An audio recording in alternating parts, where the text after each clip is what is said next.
for coming to empower us. Very welcome. Let's use the little available time for attentive attention. We are not going to be very childish and starting and listening. Ground rules. Phones in the silent mode.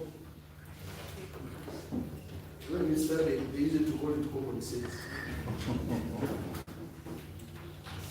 Phones in the silent mode. That's mature. We already mature. We already know what I'm talking about. Unnecessary and destructive movements.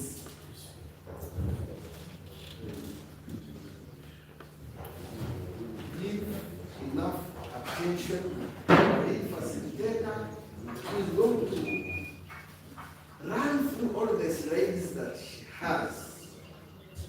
Then we shall interact. Because part of the presentation may be theoretical. And the interaction is practically what is it out there. Thank you very much. Thank you very much. The chairman says, those that we had yesterday, thank you very much for the fundraising dinner for the cathedral construction. Whatever you said, if you didn't come, shall be verified whether it was simply. May I at this time invite our host bishop to communicate to us and also introduce and invite the lead facilitator to take over. Thank you very much.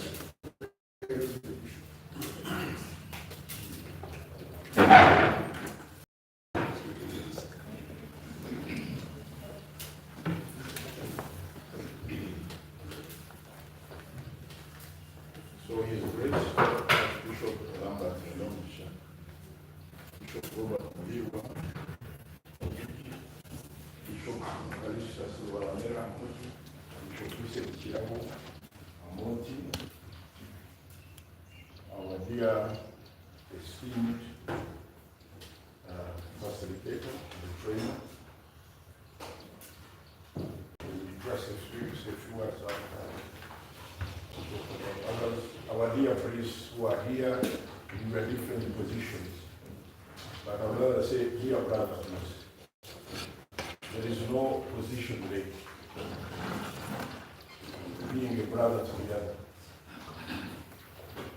Mean talks of blood, talks of faith, talks of one God. Our dear sisters, our dear heads of the laity, and in a very special way, the chairman of the diocesan laity, and all of you, my brothers and sisters, in your different capacities. But we are here as brothers and sisters of Kasese Diocese.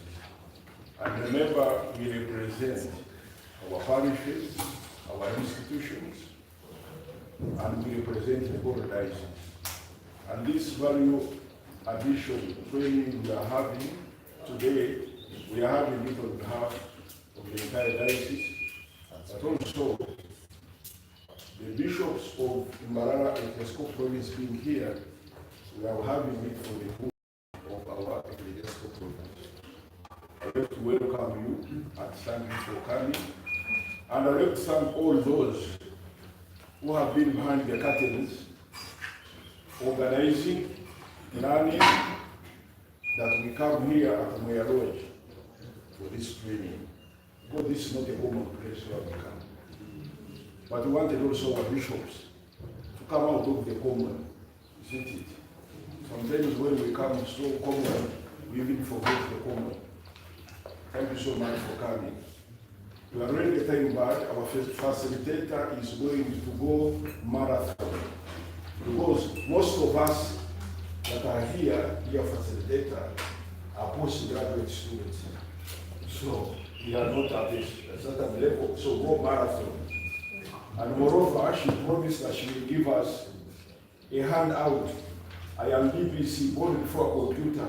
You know what I mean today? A handout can be given in a click of a button, isn't it? So we know our leader, Father Sangamon, where are you? I think you are our communications person, and you are going to deal with her so that we get this on soft copy and software. You know what software to use or to touch. For me, I'm ignorant, but I know the contacts I should get into. Our facilitator is a mother, and if I'm not mistaken, even by blood, she's a mother to the Archbishop. I think, isn't it? Very blessed. So we have a mother talking to us. Isn't it? She's called Mrs. Jane Mwesigwa Charisima. And she is the deputy of the head of public service in Uganda. So we have the right source to be trained very well. And I cannot thank you enough for putting aside this time to come and be with us in Kasese. Last night she was with us, and we are so grateful for the blessings that we brought to our diocese. Without wasting time now, may we kindly request the person who are going to say in prayer that you unpack the package that you have for us. Thank you so much.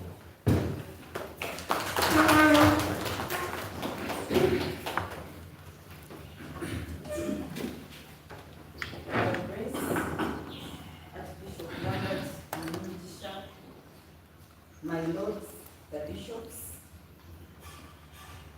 Reverend Fathers, the lay leaders who are here, ladies and gentlemen, good morning. Good morning. I've already been introduced, but I only want to add a few things about my CV. Actually, I'm Mwesiga, not Mwesigwa. Mwesiga. Jane Charisima Mwesiga. And I have had over 30 years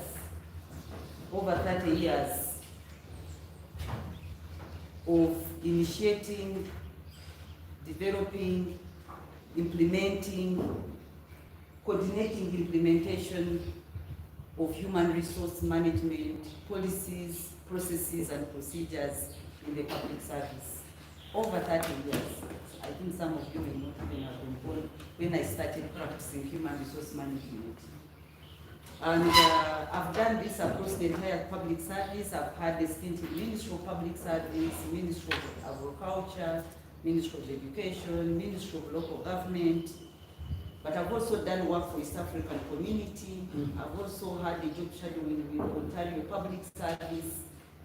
I've trained in various areas of human resource management. I have a master's degree in human resource management, and I'm an HR analyst, certified, but I've also attended a number of trainings, both in human resource management generally, and leadership and management development.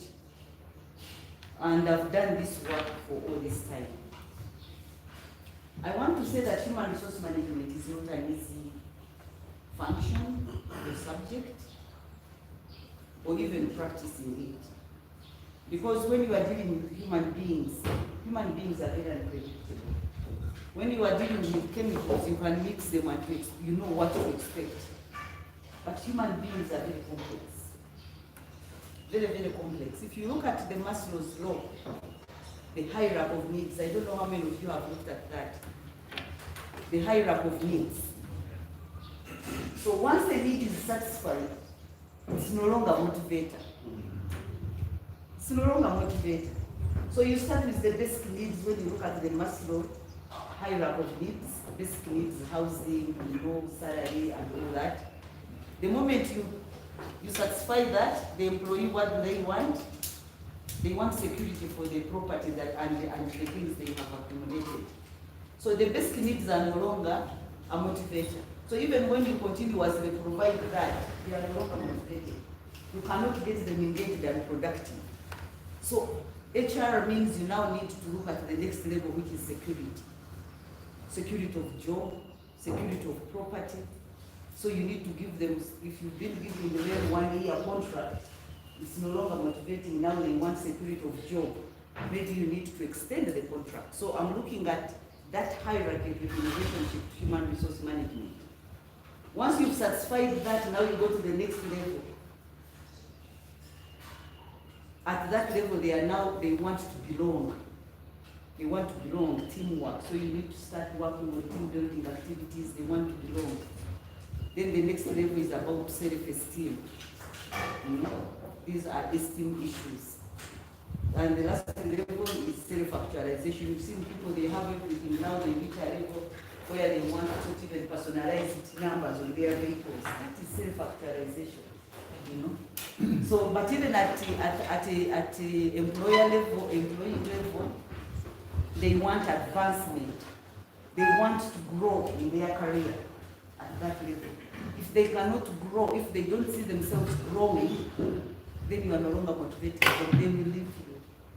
Despite the fact that you've given them all the competencies and skills which you require to do the job better, if you are not able to make them grow at that level, now the other needs, they are satisfied, they are no longer motivating, they will leave you.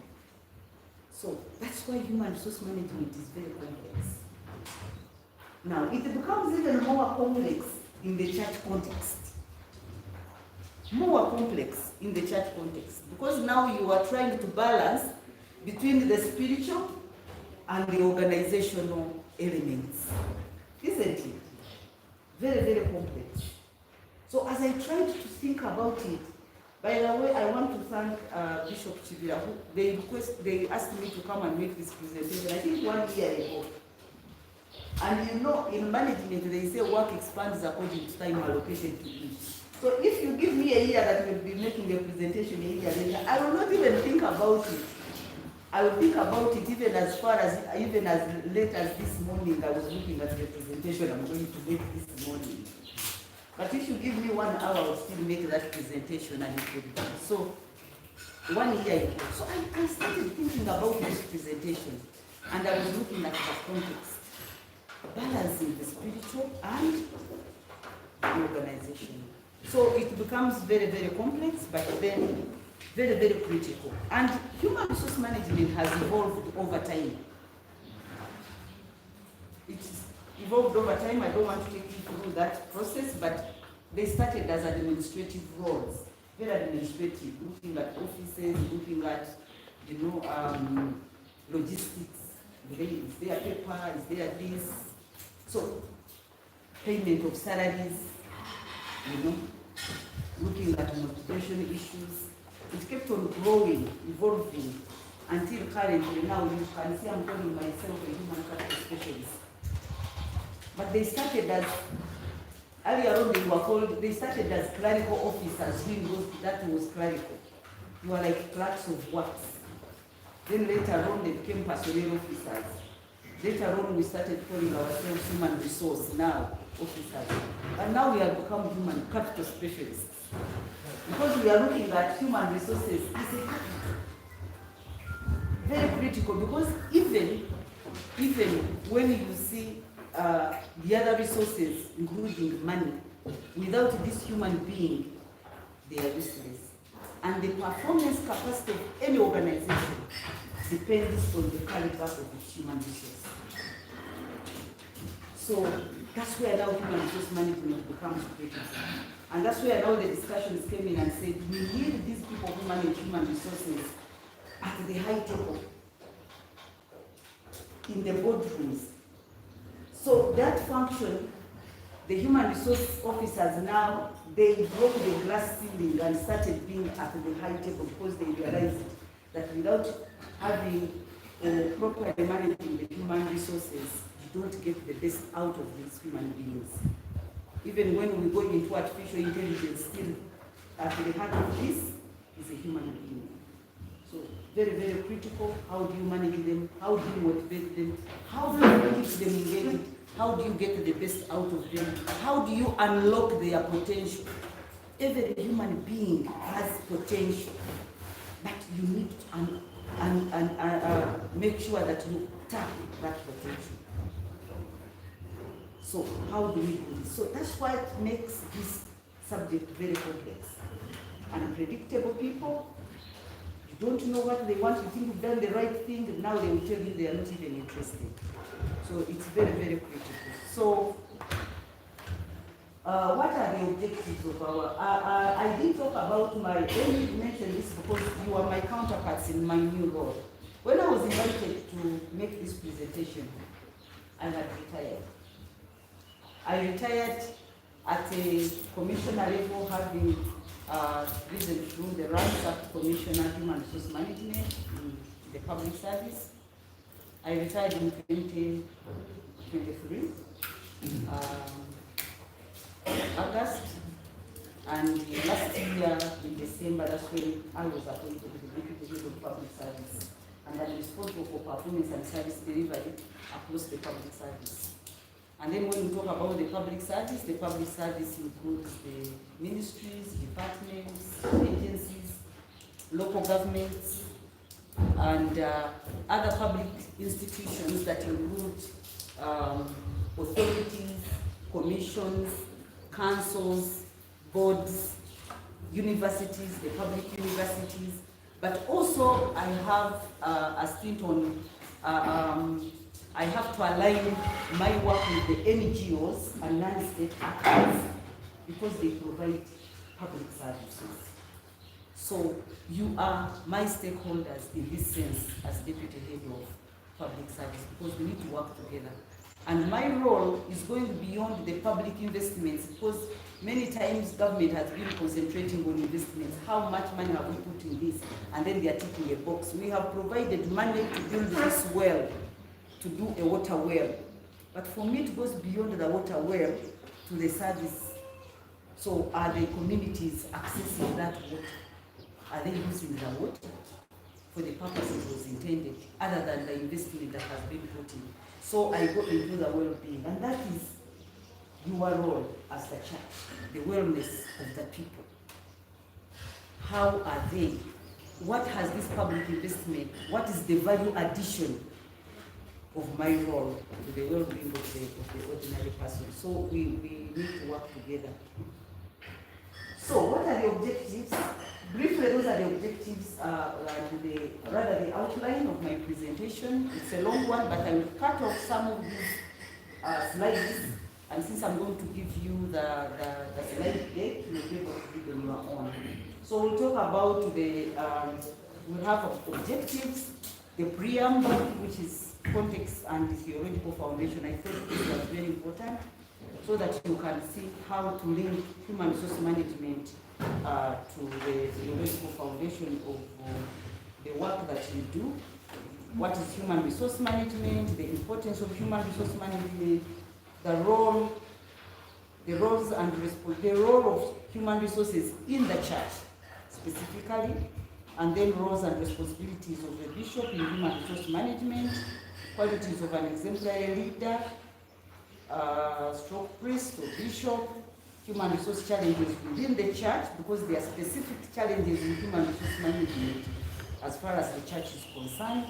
Then a call for action and conclusions. Then we'll have questions and answer and discussion. So, in terms of objectives, our goal is to work together as servant leaders. Very, very critical. We realize we need to be servant leaders because we are called to serve, not to enjoy the benefits that are attached to our roles.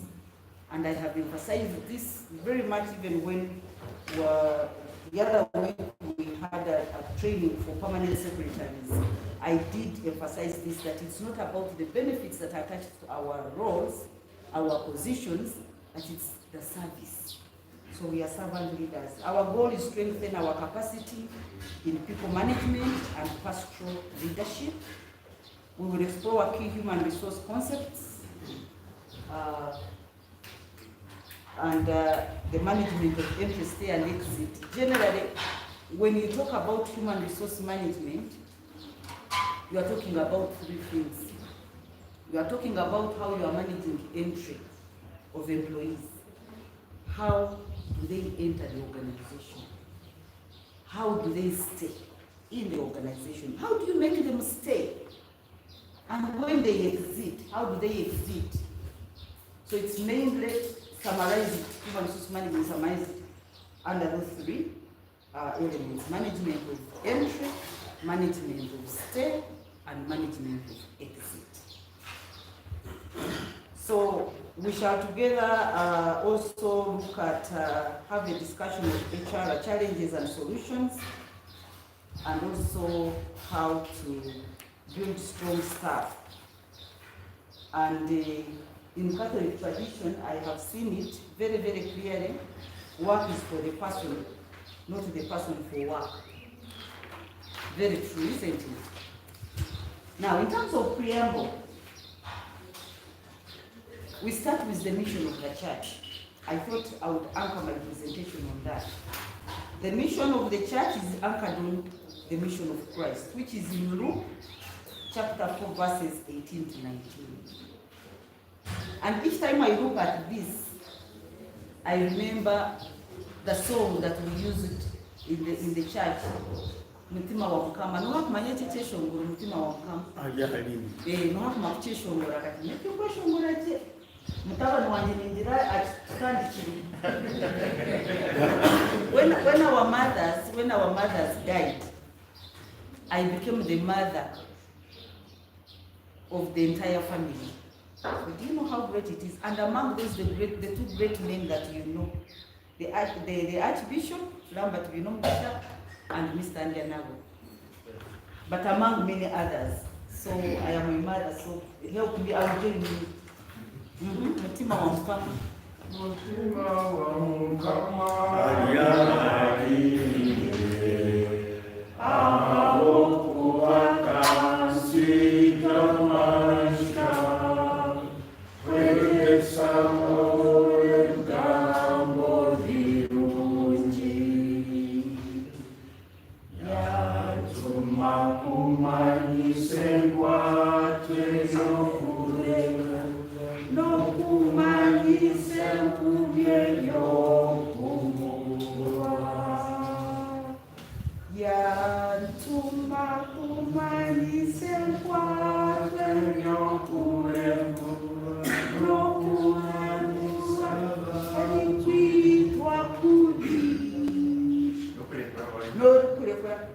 The last one, which is my favorite.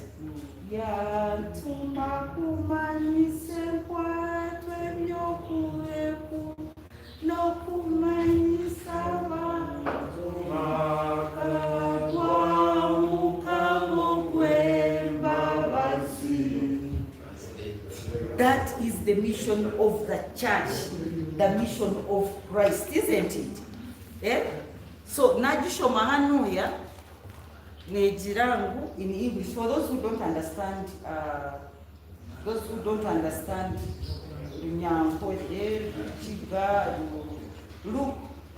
Luke 18, verse 4, verses 18 to 19. Let me see here. 4:18. The Spirit of the Lord is upon me, because He has chosen me to bring good news to the poor. He has sent me to proclaim liberty to the captives and recovery of sight to the blind, to set free the oppressed, and announce the time has come when the Lord will save His people.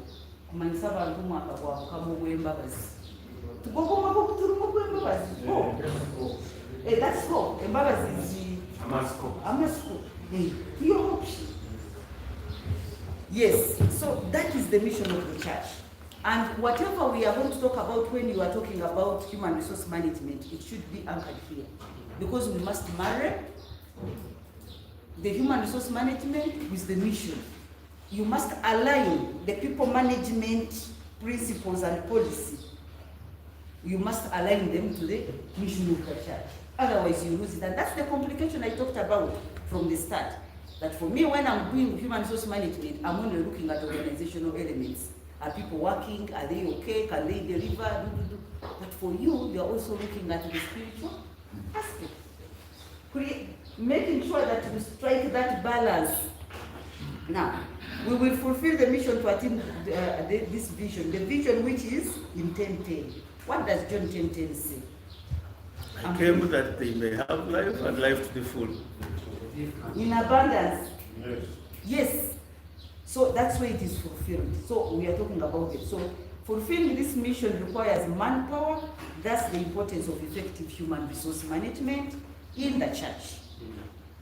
Very critical.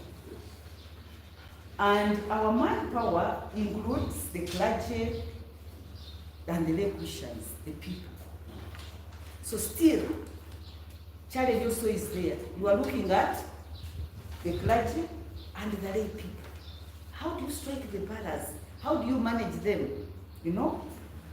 So human resource policies and practices in the church must conform to the legal or regulatory framework of the country and best corporate practices. Otherwise, if they don't, you will get litigation issues. And when I was discussing with Bishop Chibira, I think that was one of the issues we talked about, that in some cases we have started getting litigation. And now remember, the people we are dealing with are not our mothers and grandmothers, our mothers and grandmothers and grandfathers. If they saw anything happening in the church, they would not even talk. But now this new generation, they will raise it, they will take you to court. Yes, so we are managing these millennials, the Gen Zs. So that also presents a challenge. How do we manage them? So we cannot bury our heads in the sand. It's real. The people that you are recruiting that are becoming priests now, and the lay leaders, the ones who are becoming nuns, are millennials and Gen Zs. And you are getting them from the public, that the ordinary citizens. So how do we manage them? You know? So every diocese operates as both a spiritual community and a structured institution. And alongside the mission to evangelize, teach, and sanctify religious leaders, also manage teams of priests, deacons, religious, lay employees, and volunteers. So you manage all of them. Therefore, as bishops, your role is not only pastoral, it is administrative. Yes. Yes.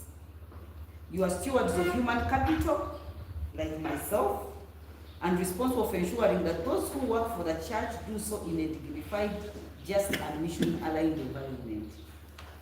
And many times I tell people, even when you have an institution that has a human resource expert or specialist, these are just advisors. So at the end of the day, for you are managing the people, the bishop, the parish priest, the head of institution, the head of department. You need to have an understanding of these human resource practices and policies. Because the other people, the HR department or the advisors that you have are only advisory. But all line managers must have the basic tenets of human resource management. So this moment calls for us to ask, how well are we supporting our priests and the religious, the lay staff, and volunteers, our co-workers in the vineyard of the Lord? How are we helping them? How many employees and volunteers are currently engaged? What systems are in place to recruit, train, guide, and care for them? So many times we've seen that because we've concentrated so much on the pastoral work, on the evangelization, we've not gone so much into the human resource in terms of managing them. But we need to know, who are these people? What is the structure of employing them? Do we have a salary structure? Is there standardization? Are they motivated? Are they paid on time? Is the payment, Is it fair for all of them? Or you are in one parish, one person is paid, when you are transferred and you go to another parish, there is no salary, you are only getting a small allowance.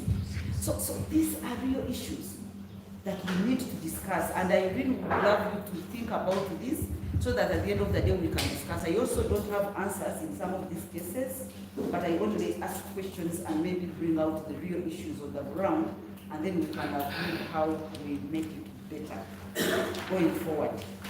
So when you look at the theological foundations of human resource and the human resource management, we have those. I can quickly go through them, but you will read on your own. I just wanted to anchor human resource and see under the theological foundations and see how it works. You have the core doctrine that every worker is made in the image of God. Okay? And so their work should be treated with respect no matter the job. No matter the job, everybody must be treated. Even for us who are in the who are not managing the religious, we always anchor our human resource team on this doctrine and say we must treat everyone equally, whether you are a sweeper, whether you are a permanent secretary, as long as you are delivering a service, you should be treated the same way. Human dignity. Human dignity.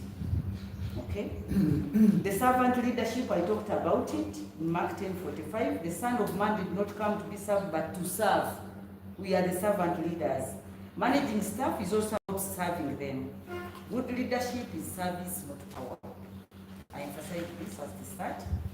So still we have the co-worker in the vineyard, that concept of St. Paul, where St. Paul called those working for God the co-workers. Okay? So this reminds us that everyone, priests, lay people, staff, have a role in the mission. So that goes on. We have the servant manager role. We have the canon reference where the church law says that leaders must take good care of the church property. The people who work for the church. Then, of course, you continue with that a bishop or any leader should care for people with kindness and joy, not for selfish gain, but as an example to the flock. Injiraba bishop nicho tukubetera balisa huko mumutiriza. So mwine kuwa balisa balungi. So mwena na priest, because bishop na when priest. Tukwe. So mwena na presenta ambaza fani. So there is that small quote which relates to what I'm talking about, that a great man shows his greatness by the way he treats little men. So what is human resource management? I've already mentioned it and I've already summarized it, but here I'm saying human resource management is the process of recruiting, training, compensating and appraising of employees and attending to their labor relations, safety and health and fairness concerns. And as I've already said, that human resource management in the context of the church is unique because it intertwines spiritual and organizational elements, and the church's workforce comprises the lay personnel, the religious, and so on. And this, of course, brings out the challenges. So when you go to the next slide, you look at the summary of the key functions. That figure summarizes the key functions of human resource management, of course, starting from conducting job analysis. That before you do any recruitment, you must do an analysis of the job. Do we need this job? What does it entail? Because sometimes we just recruit because, others have these people. But do you need this person? And to do what? So you do a job analysis, simply, and for me when I do a job analysis, I go to the department, the head of department. Whether you are technical or not, the head of department must tell you why do you need this person. So that is a job analysis. What is this person to do? Is it part-time? Is it casual? Is it full-time? Is it for a short period of time? Do you need this person for a short period of time? So you do an analysis of the job, and that analysis also determines the job roles, the qualifications, the competencies that you require for that job. That's job analysis. It must be done. Otherwise, you'll just get in someone who will not do what you want. Then recruitment, of course. You need to do recruitment. Proper recruitment, we shall go into the details later. Training and development, compensation and benefits, performance appraisals, employee motivation, and career development. So that summarizes basically the human resource functions, very critical. So what is the importance of effective human resource management? So when you carry out human resource management, you hire the best who are suitable for that job. It lowers the labor turnover. Because the moment you get the right person, you get the job fit. And people, when they have they have the competencies for the job, they love their job, and it reduces the labor turnover. Okay? You have your employees believe that their salaries are fair and relative to others in the institution.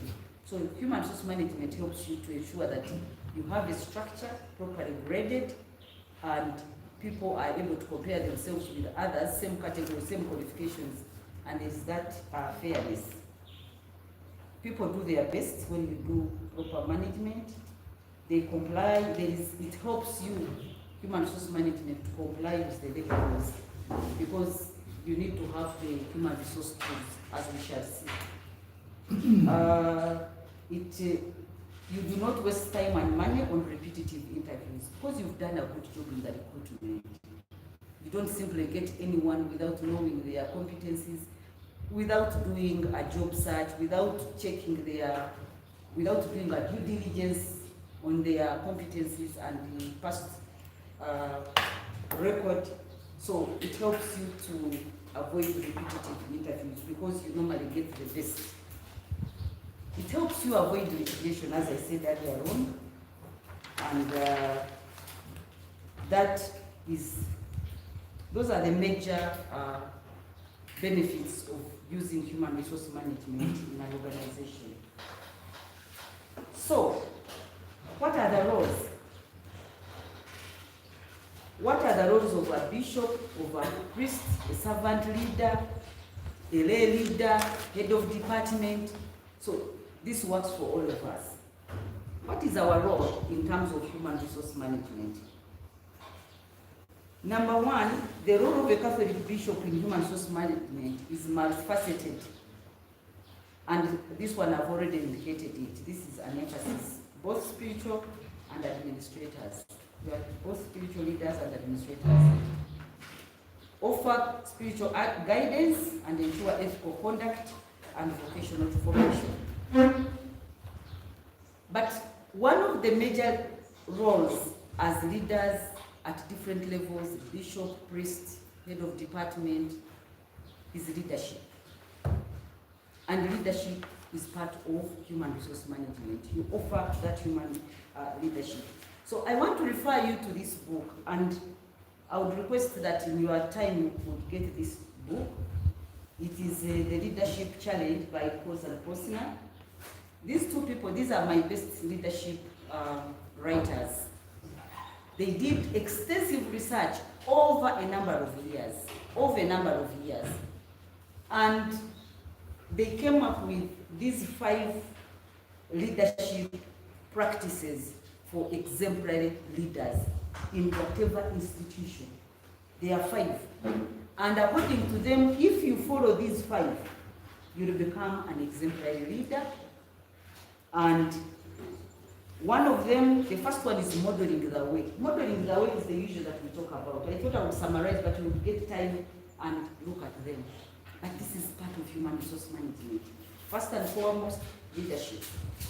You must model the way. Modeling the way is the same as walking the talk. You lead by example. Don't say, they normally say, do what I say, but not what I do. So these people say the reverse. You must do what you say you will do. Okay? You inspire a shared vision. You have a vision.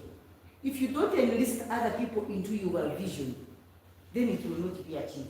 So you inspire a shared vision. I think one of the documents I should give them, remind me, I have it on my flash. It's a summary. I have a small document which summarizes this booklet. So remind me, I will also give it to them to share it out. So the third one is enabling others to act. That this is human resource management. You are in an institution, you are a leader. You need to enable others to act. The people you lead. You lead the clergy, lead the lay leaders, and all the people you lead, the volunteers. You must enable them. How do you enable them? You need to motivate them. You need to give them the tools they need to work. You need to facilitate them. You need to, encourage them and give them the competencies through training and development. And this kind of training, this is enabling you to work. This is part of the process of enabling you to work. So you need to challenge the processes. So there are processes that you look at and you are like, I cannot, get out of this. But as long as you are doing good and you are doing your responsibility, so this process may be so long, but how do you shorten the process to ensure that things are working? Not breaking the rules and regulations. No, you don't break rules, you don't break regulations, but you ensure that you use these processes, challenging them, being innovative, and ensuring you deliver. And the last one is encouraging the heart. Encouraging the heart is about reward, recognition, rewards. You have done a great job. You should be recognized. You should be rewarded accordingly. So this is just a summary, but that is one of the things that we need to do as great leaders. So I'll give you a summary of that document. And actually that document summarizes even the qualities of a good leader, and I have them somewhere we will look at them. So in addition, in continuation of the roles and responsibilities, we see spiritual leadership and formation. We see, and under there we have guiding vocational discernment, fostering spiritual health. I don't go into this detail, you can read on this because this is what you do best. Now, we look at the next one, mission and vision alignment is another role, which is very critical. How do you, first of all, how do you identify a vision? You are a parish priest, you've just been posted to a parish. So when you reach there, what do you do? What do you do? You need to first understand what is on the ground. You do a situation analysis. Do a situation analysis, a SWOT analysis, So you are looking at the strength, you are looking at the weaknesses, you are looking at opportunities and threats. So that's what analysis means. You are looking at the strength, you are looking at the weaknesses, you are looking at opportunities, you are looking at the threats. So when you do that SWOT analysis, you're able to determine what is it you need to do. And it helps you now to refine your vision. So having done this SWOT analysis, having understood my diocese, having understood my parish, having understood my institution, you are head of department. So what is it that I need to do? So that helps you to come up with your mission of what you are going to do and the vision. And remember, once you have that vision, you must ensure you develop that vision together with the people you are working with. Otherwise, it remains yours. You inspire a shared vision so that you move with everyone. And then on the basis of that, you develop a strategic plan. You must have a strategic plan. Because on the basis of all this, it helps you to come up with a strategic plan. How the strategic plan summarizes what you are going to do, what are the strategies, what are the actions, what resources do I need, financial, human, and other assets like land and so on. What do I need?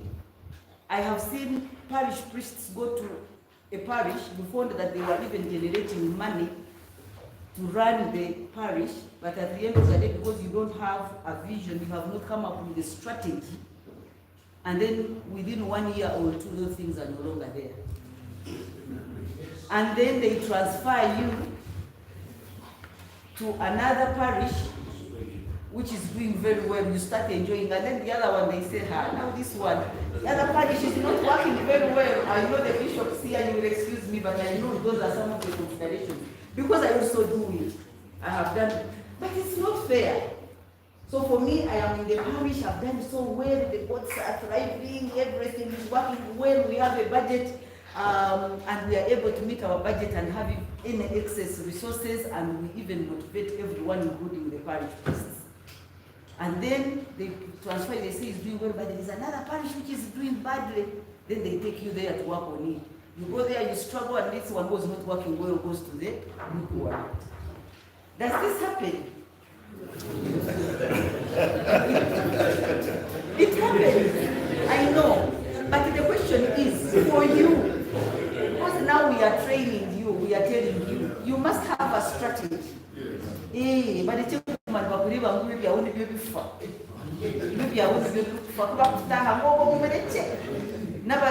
n'abakristo batandika kwekalakasa mukazo mutamutulete okuntumanya nembandama takuza kukola bintu.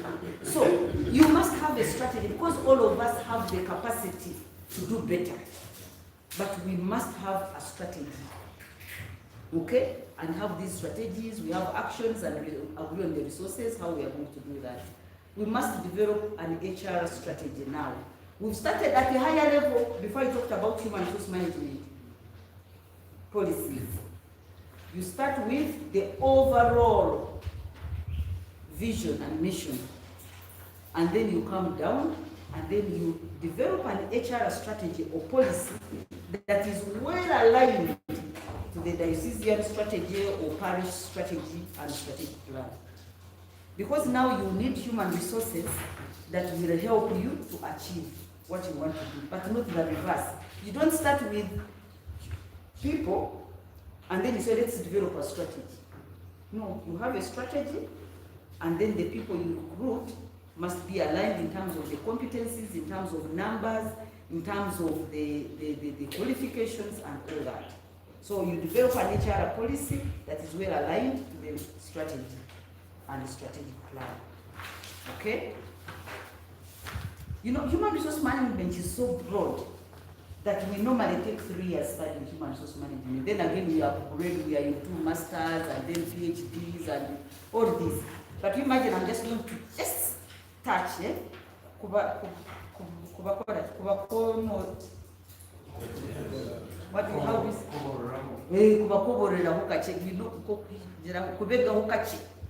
Yes, that's what I'm doing. So, but also it gives you, once I do this, you will get an interest to read on your own. Yes, you read on your own and be able to appreciate it. Very, very critical. So you come up with a strategic plan that is really challenging. Not too ambitious, but it must be challenging. So a plan that does not stretch you is just a status quo. Yeah, because there are people who are like, I think we're in a. So, you know, you don't come up with a strategy. And of course, the moment you don't come up with a strategy that is challenging you, it's just a status quo. Maybe I'll be business as usual. You know, Onesimus knows now when I went to Prime Minister's office, now I'm telling the team that I'm working with, I've told them now it's no longer business as usual. It's now business unusual. So this plan gives you that impetus to improve. So come up with a strategy that is stretching you. So, time. 45. Oh, okay. Thank you. So still on roles, leadership and oversight, we are saying you are responsible for leading, overseeing, and implementing the church's vision, which we talked about, but alongside the diocesan council, the staff team, and the other church leaders. Still goes with the parish. So when I talk the diocese, it would be a parish, it would be even the institutions that you lead. You need to prioritize work and delegate appropriately, because that's one of the critical tenets of leadership. If you do not delegate, you will not manage. You will not manage. Imagine you're in charge of the entire diocese, you're in charge of the entire parish, and you are seated there, you are the one on the steering wheel. You cannot be everything. So you need to delegate, but delegation is very critical. Why do you delegate? I normally tell people it is eyes on, hands off. You must maintain your eyes on, so that when things are not going well, you are able to rectify the problem when it's You are time. still responsible. You are still responsible. You are still accountable. You are still accountable. You are accountable for the resources, both physical, financial, and human, but also in terms of the work. Because many times when we talk about accountability, people think of money. Accountability is for resources, but also the work that is assigned to you, the roles that are assigned to you. So you still have to keep your eyes on, delegate, but also do continuous monitoring, continuous evaluation, and addressing. We shall talk about this more when we talk about the issue of performance management, which is very, very critical in human resource management. You need to set expectations for behavior and performance. For example, you must have core values that are very well known, that when you are acting contrary to those set expectations, then you are liable, and then it is sanctionable. Okay? So we'll talk about the disciplinary processes. You need to strike the delicate balance between faith and human flourishing. We talked about that. You need to guide the priests in managing the human resources of their parishes, ensuring that the clergy and lay employees work together effectively and in accordance with church teachings and practices. Very delicate. You are looking at an organization as an organization, but also you are looking at the spiritual part of it. You need to strike the balance. But I know the trainings that you go through up to the time you become priests, you've gone through all of this. It is easy. You need to develop HR policies which align to the strategic plan, as I said. You need to establish, these ones help you to establish the procedures for HR governance in terms of hiring, in terms of remuneration, in terms of supervision, in terms of managing exit, dismissals of administrative and support staff. It helps you to define this HR policy, very critical. And I know there are not many parishes or dioceses that have these HR policies. I am a member of the HR Commission in Mbarara Diocese. We found there was an HR policy, which was very old. I think it was signed by the late Bishop Kakubi. It was a very small document. I actually think I could even be having a copy here. Very small like this, but it had almost everything you needed. Everything. Now we've just revised it under his leadership. It is an HR, and some of the things I'm talking about, I am borrowing them from the HR money for Mbarara Diocese. How do we make sure we have these policies? But then this HR policy helps us also is cascaded downwards, so that even at a parish level, you have a semblance of a policy, but which does not contradict what is at the diocese level. So the policy also gives locus to activities at policy, strategic and operational levels. It also enables dioceses or parish to conform to the national labor laws. It also establishes a framework for resource allocation, both human, financial, and infrastructure. It guides the diocese in fulfilling its mission and attaining its vision. You also need to develop a salary structure. Very, very critical for the diocese or parish, and this defines the functional and reporting relationships. And my thinking, we'll discuss this, my thinking is that we may need to have model structures. Model organizational structure in terms of those reporting relationships, who reports to who, Okay? And how many people should we have? Because what I know is that we have different sizes of parishes. I don't know the criteria. It could be the population, it could be the resource mobilization, the revenue generation, I don't know. But we need to have a criteria for determining the models, and we could have a big parish, a medium, and small. Initially, when we had local governments that were still big, we came up with 3 model structures. The big local governments, the medium and small, and we defined the structures in terms of human resources. We would say this one needs a cow, a deputy cow, and so many heads of department, and then the number of people depending on the size. Then they would customize according to the locality. If you are in a place where there is fish, then you would have a fisheries person. Where there is no fish, you could, so you customize, but you have model. But now, of course, the local governments have become almost the same size. Now they are using like one structure. So parishes, can we think maybe can we come with a model structure, and then we see how we customize, and you say you have a parish priest, you have a curate, then below you have an estates officer, you have an accounts assistant, you have a secretary. These are the qualifications. Then you have a planner. I'm just thinking. So we need those structures in mind. We need to make them real. We need to think about it and agree on the criteria. So quickly, this is what came into my mind, but I don't know, but I didn't go into the details. I'm looking at something like that. You have the parish priest, you have a curate, you have the administrative staff. These can be defined. The administrative staff, the ones I was talking about, you have like estates, accounts, secretary, and so on. But how should they be recruited? So we need to know how do we want these people recruited, because it has created a challenge.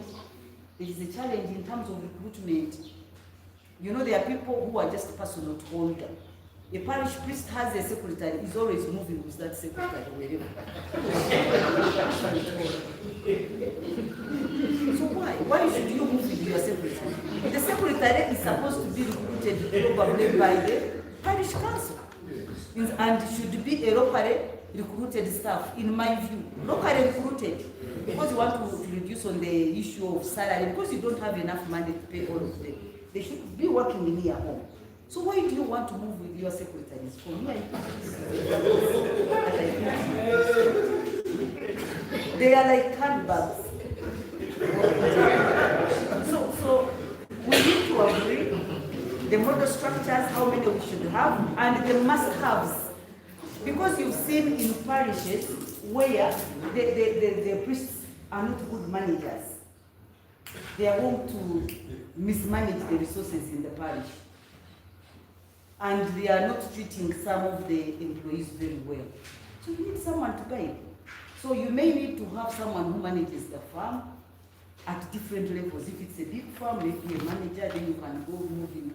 So depending, so we need to agree on a structure and the must-haves, and who recruits, who deploys. If need be, let them be recruited at the diocese level and they are deployed. But when you are recruiting, you are going to ask me because you want them locally recruited. You can still do the same, and we adopted this when I was in the Ministry of Education. Because in those seed schools, the schools like in Bukanga, wherever, where you cannot attract and retain, we agreed to do an advert centrally, but we state that this position is attainable in this particular place. So you apply knowing you're going to work in Bukanga, where there are those hills and no water and all that stuff. So you are going, there is a place which I was here last week. We were supposed to go to one of the places in Kasese. I was inspecting government projects. We couldn't go there with a cow. So those places. So you recruit, but you say this is where we are going. So let's think about it and then we can restore move on it. Quickly, let's go to management of entry. Because most of the things I've talked about them, I've touched them, I'll just run through. Management of entry. You remember I told you that human resource management is about management of interest and exit. So in terms of management of entry, we start with recruitment, which I was talking about. Who is responsible? This is the question I was asking. Who is responsible for recruitment? This is a prerogative of the bishop. This HR shouldn't be there. It's not there. Yes, it is there. There is another HR. So, or HR commission for all senior officers, but the lower cadres could be delegated to the HR department if you have. But we must have the departments headed by people who understand human resource management. If we put their priests, let them be trained. Because I can tell you, we never thought that HR was a science. It's a serious science. You need to know how to manage human beings. You need someone who guides. So how are we going to recruit? These are things we need to think about. I said some of them I don't have answers. How are we going to recruit to these people? Should they be recruited at the diocese? Should we guide the parishes headed by the councils to advertise and recruit? They must do that. But we need to agree. These are questions we need to discuss. We need to know the types of appointments. As I said, they could be contractual, part-time, casual, or appointment on promotion or acting. There are different names they mean different things. So, but most of the appointments I've seen are on contract, and you have a contract of say like 2 or 3 years, renewable upon satisfactory performance. State it in the contract. And when you state even the terms of service. You'll get this salary, you'll get these allowances, you will get medical. If it's not there, don't say it. And sometimes for us in the government, we do things very well.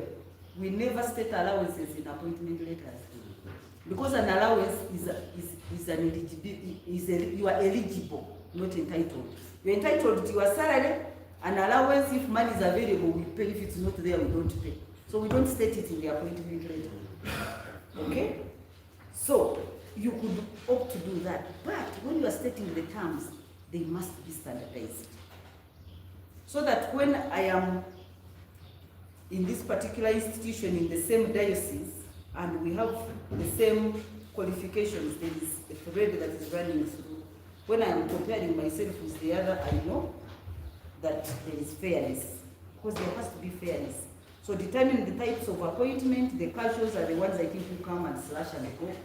You may decide how to pay them, but all those must be in your human resource manual or policy. So the same question I was asking, I was like looking at the common cadre staff, the human resources, the secretariat, the finance, the accounts. I call them common cadre. I don't know what we call them. They are common because they are common to all the departments and parishes and so how can we centrally recruit them and deploy them? Food for thought. Difficult question, but we could also guide the parishes. I am looking at the situation of avoiding people always moving around with their people, and they can only listen to the person who recruited, not to the institution.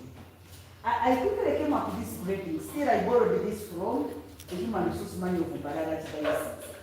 So I am saying when you want to pay salaries, there has to be a semblance of grading, some bit of grading.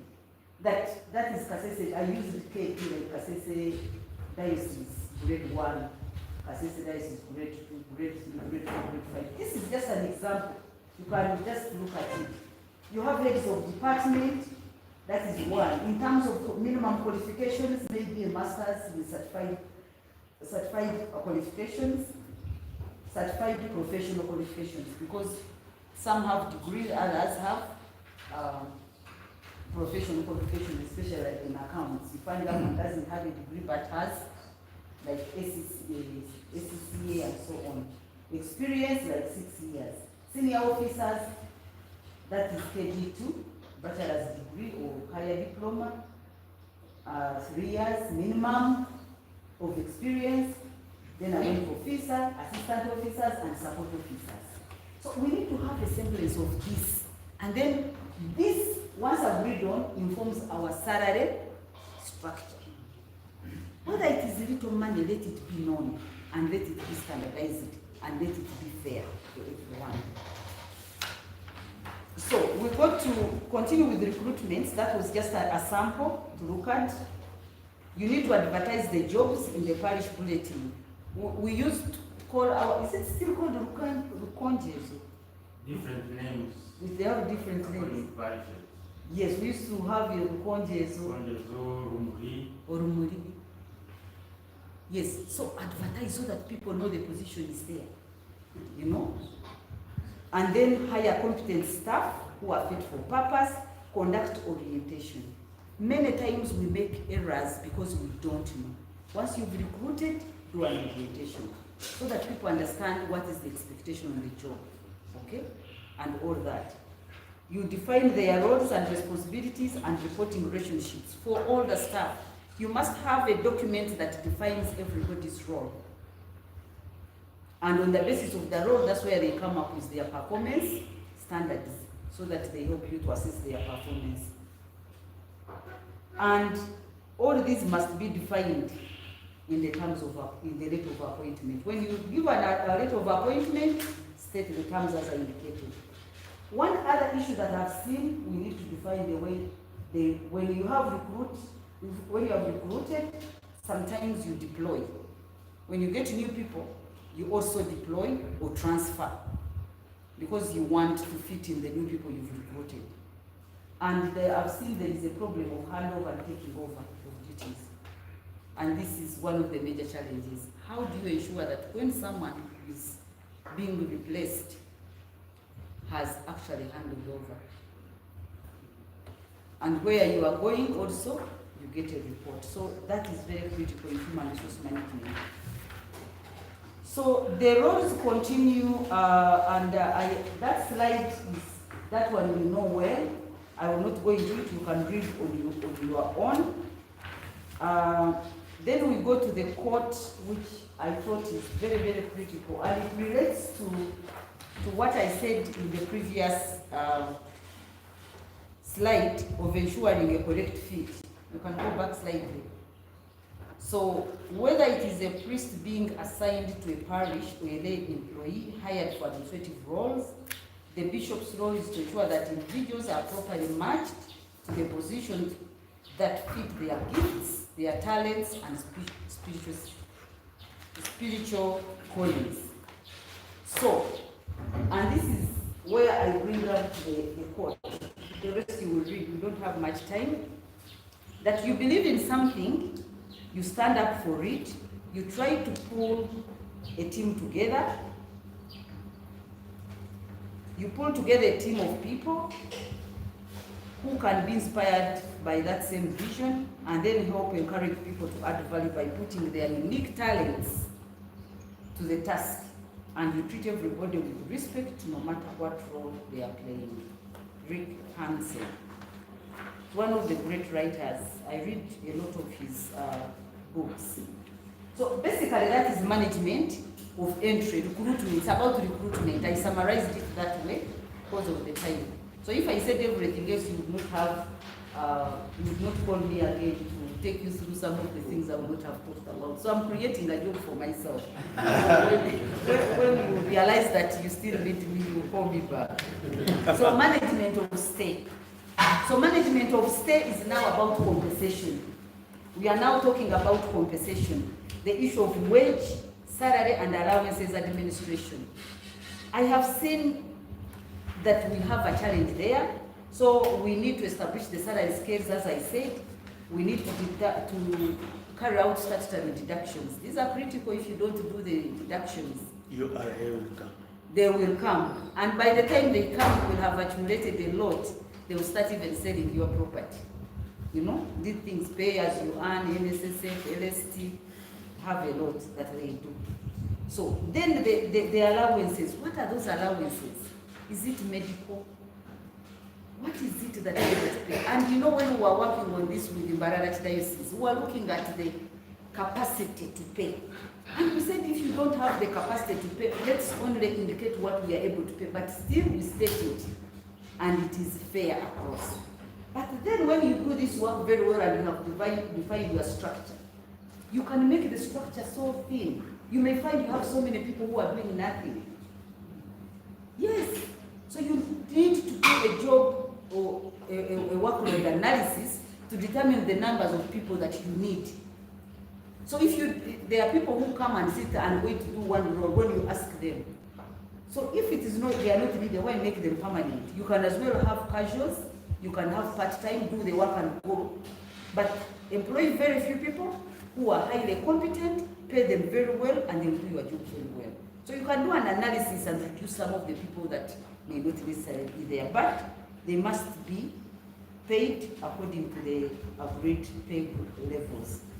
You need to look at staff welfare in terms of compensation and motivation. I talked about medical bereavement. When somebody dies, a relative, a spouse,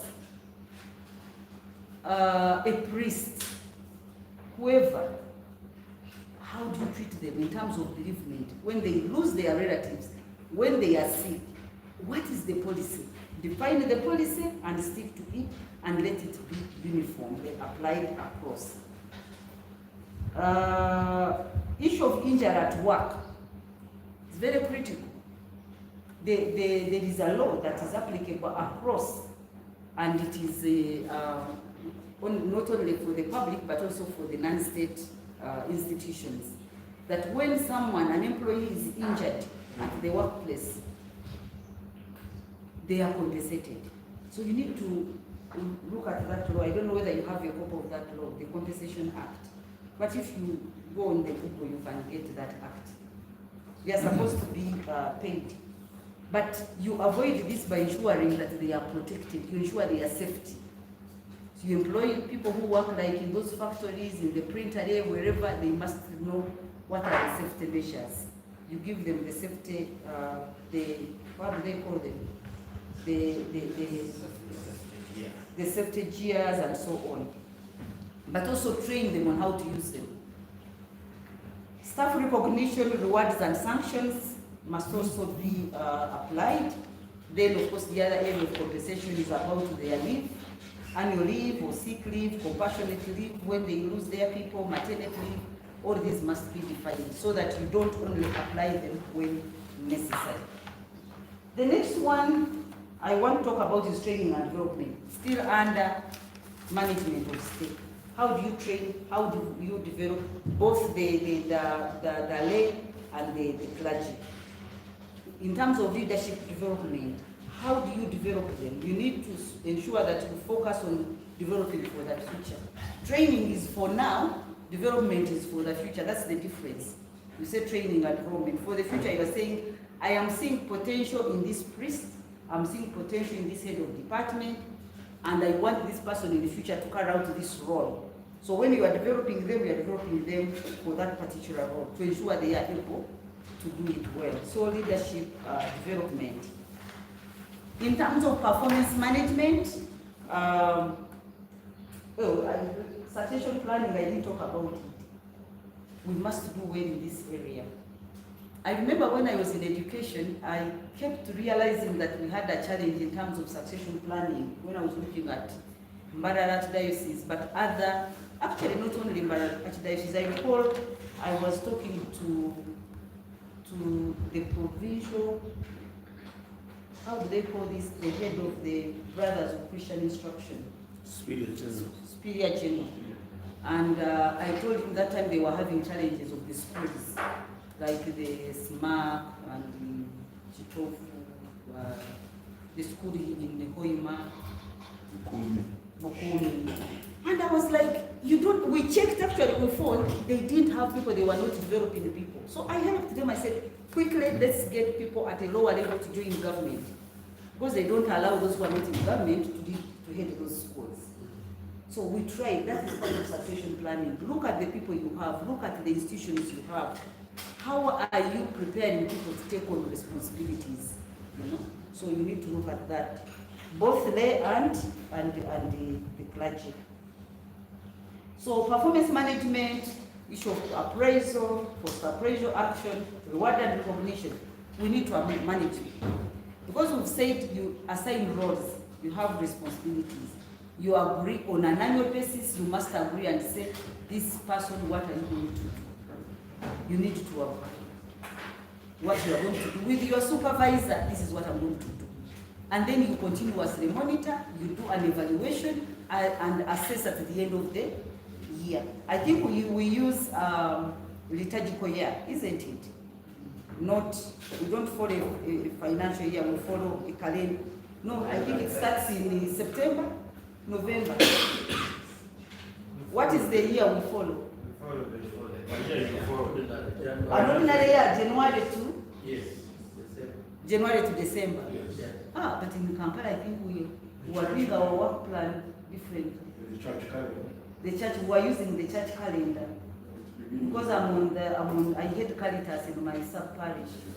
So when we are doing our work plans, we follow. And I introduced the issue of work plans. I said there is no way you can appoint me in this department.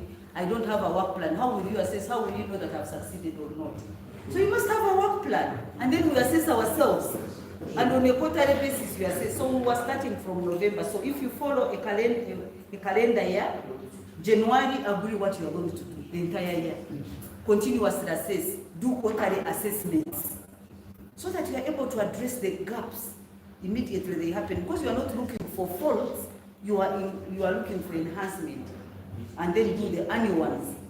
So that is very important. Maybe we'll give you a sample of one of the appraisals, simplified appraisal tools. After appraisal, you have to have an action. You reward those who have performed well by recognizing them. You don't need to give them money.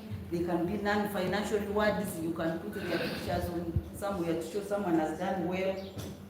You can announce them in one of the major meetings. You need to come up with a performance improvement plan for those who still have gaps. When you do an assessment, agree on an improvement plan. In terms, you can agree to continuously coach, mentor, guide. So coaching, counseling, and mentoring is very critical. And I don't know what we can do here, my lords bishops. I think we may need to come up with a system of mentoring. Yes, especially even with our clergy. When I had an opportunity to talk to the deacons who are going to be ordained, I had a long discussion with them. It was one of my most fruitful discussions I've had, because I had more time with them. It was a conversation. So I realized that there is a need to have mentors. So we need to come up, because you would see that they need someone whom they can go to and lean on their shoulders and cry where they need to cry, and be guided and mentored. So we need to see, how do we coach, how do we counsel, how do we mentor? Do we have a standardized system of mentoring? Can we attach young priests to older priests for mentoring? What is it that we can do?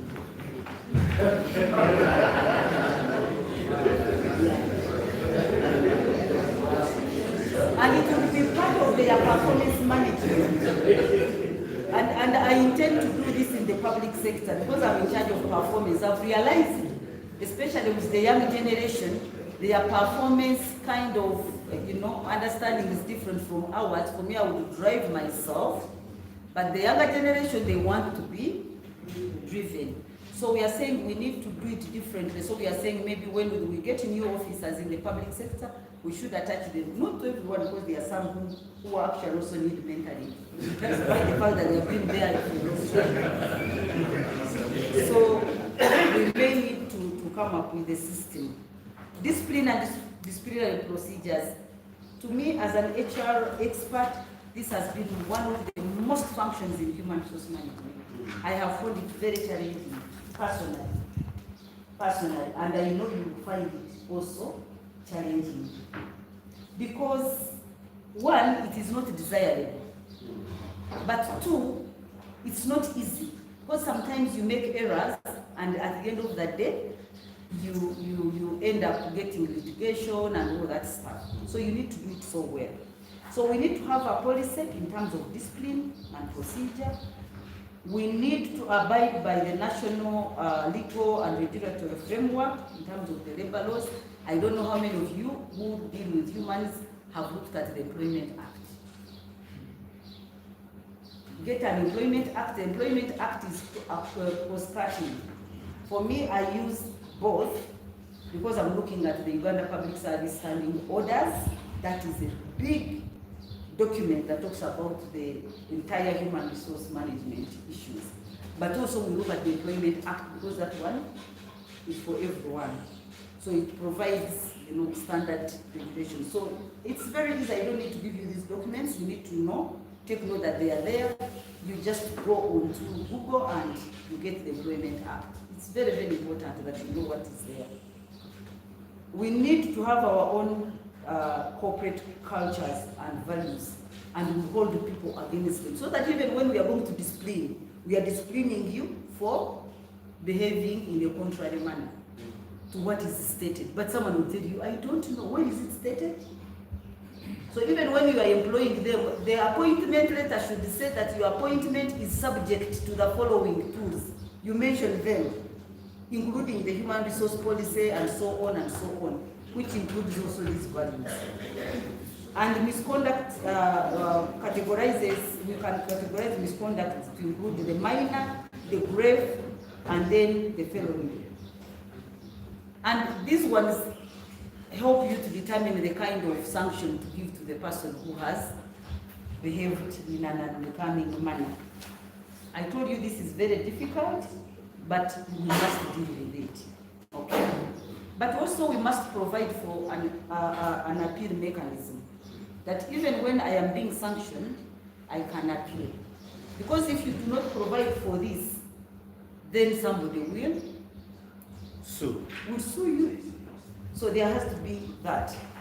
So I decided, actually I had superimposed that disciplinary code and required fairness checklist, but I realized I don't have much time to deal with it, but I will give you a copy. I just printed something. It's just a checklist of the things you need to tick to ensure when you are doing a disciplinary process, you ensure it's done. But what is critical is that even when you give somebody warning, because you see, disciplinary process is progressive. You start from verbal warning, then to written warning, then reprimand, and then what? It is procedure. If you don't do that, still you will be challenged. But I have also I've come to learn that even when you give verbal warning, you should put something in writing, and so you will report on such and such a day we sat in my office and you were given a verbal warning. Put it on the file. Oh yes, it's verbal, but you take note of it. Very important. Very important. So this checklist gives some of the things that you need to take note of.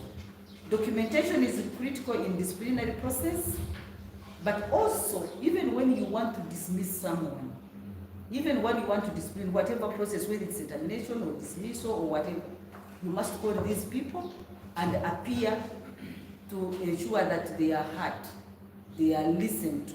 Otherwise, if you take a decision without them being listened to or heard, you will never win that case, even when they have committed the gravest mistake.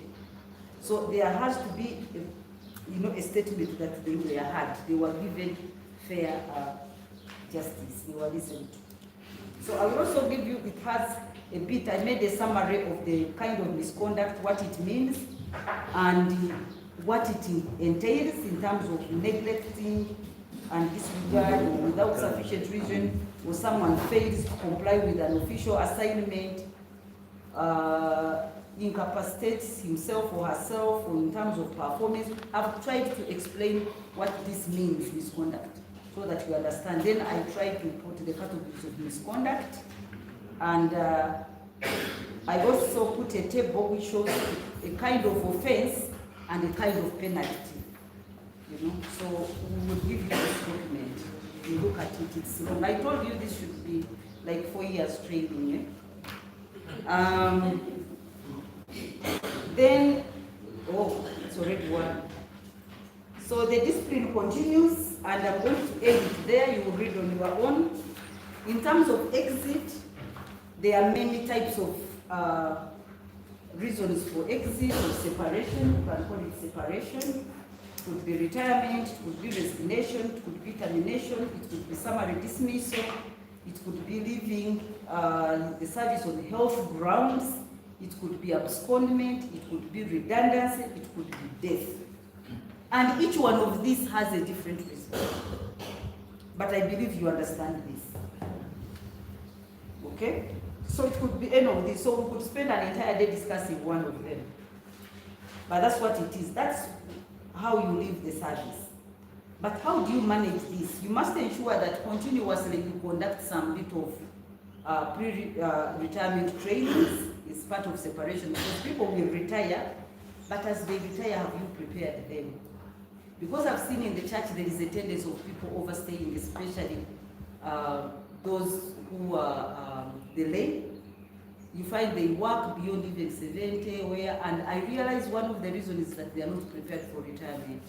They are not able to live and be able to manage themselves.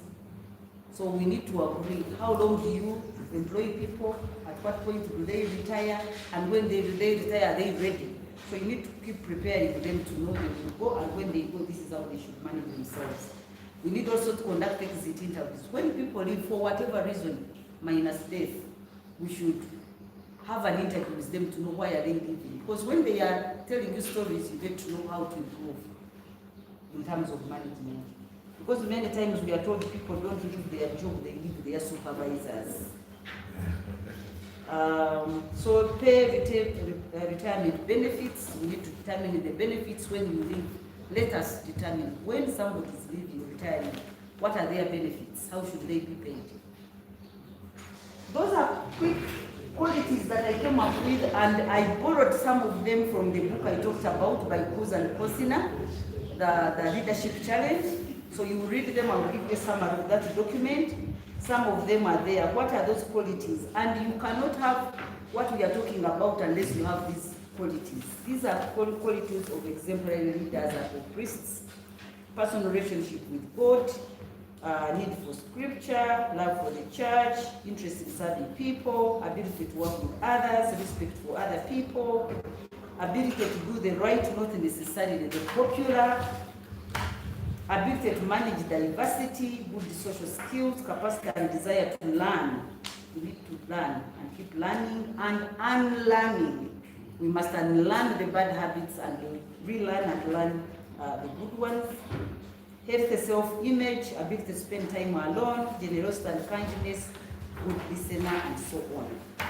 So the ones I picked from this document are the ones that are picked here in terms of the qualities. Those ones you will read them on your own, but they are very, very critical. But one of them is credibility. Actually, credibility, which is the bottom one, summarizes the ones on top: being honest, being forward-looking, being competent, being inspiring. Qualities. But they say when you have all of these, you become credible. And credibility is the foundation of leadership, and leaders are credible when they do what they say they will do. This is summarized in that book. And that is the abbreviation, so that you are credible as a leader when you do what you say you will do. And you can't do that unless you are honest, unless you are forward-looking, competent, and inspiring. You will read the few explanations there. So in terms of challenges, they are there: the changing workforce, the resource constraints, the culture shifts, the legal complexities. Recruitment and retention of talented personnel is very challenging in the church because of the limited resource that we have. But I've said we can try to look at, we rationalize and ensure we get the critical personnel, but we pay them well and stay. Absence of overarching HR policies. We don't have overarching policies in HR, so we may need to have an overarching policy at diocese level, so which can be cascaded and benchmarked and customized at a lower level. And we need to look at maintaining the balance, which I talked about, that respects both religious calling and professional development of staff. The issue of diversity and inclusion.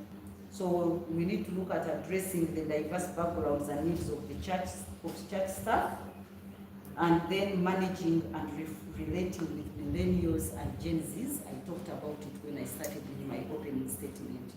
very critical that the people we are recruiting now, they belong to this category of millennials and Gen Zs. If we had time, I would tell you their characteristics. They are completely different. So we've had to change our way of managing these people because that's how they are. So we must find a way of managing the Gen Zs. It's a challenge. So what is the call for action going forward? In summary, I'm saying we need to do some self-learning on human resource management policies, procedures and practices. We need to probably form a diocesan HR committee or designate a liaison for both clergy and laity focus on human resource issues or personnel issues. We need to schedule regular HR trainings like you've done here. We need to audit existing policies and see and ensure that we have the job descriptions, the codes of conduct for clarity and faith alignment. We need to allocate budgetary support for ongoing formation of staff.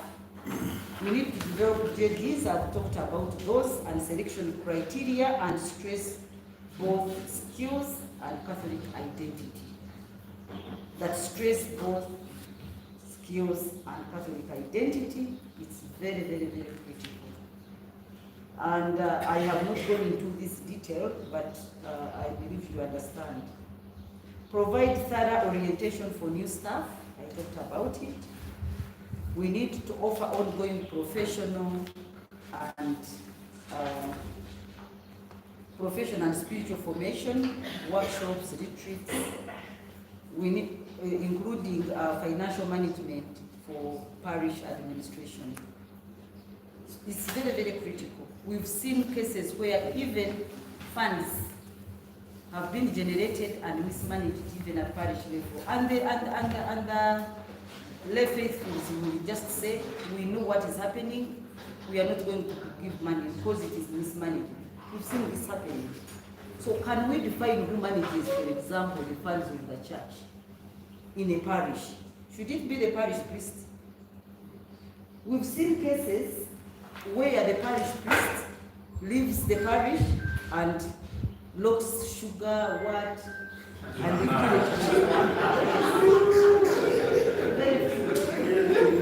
very, very true. So we've seen some bits of mismanagement here. Yes. And you know, they scandalize the very faithful. Simple things. But we can fix this by ensuring that we have a standard in terms of roles and responsibilities. Who does this? Who does the procurement in a parish? Should it be the parish priest? Why? Why should the parish priest be the procurement? Even me, I don't know how they fuel the vehicle. I don't know what. There are things I don't even want to look at. Your role should be strategic. You are thinking for the parish, both administratively and spiritually. But here you are buying sugar and no blocking it. So we need to do that. We need to establish.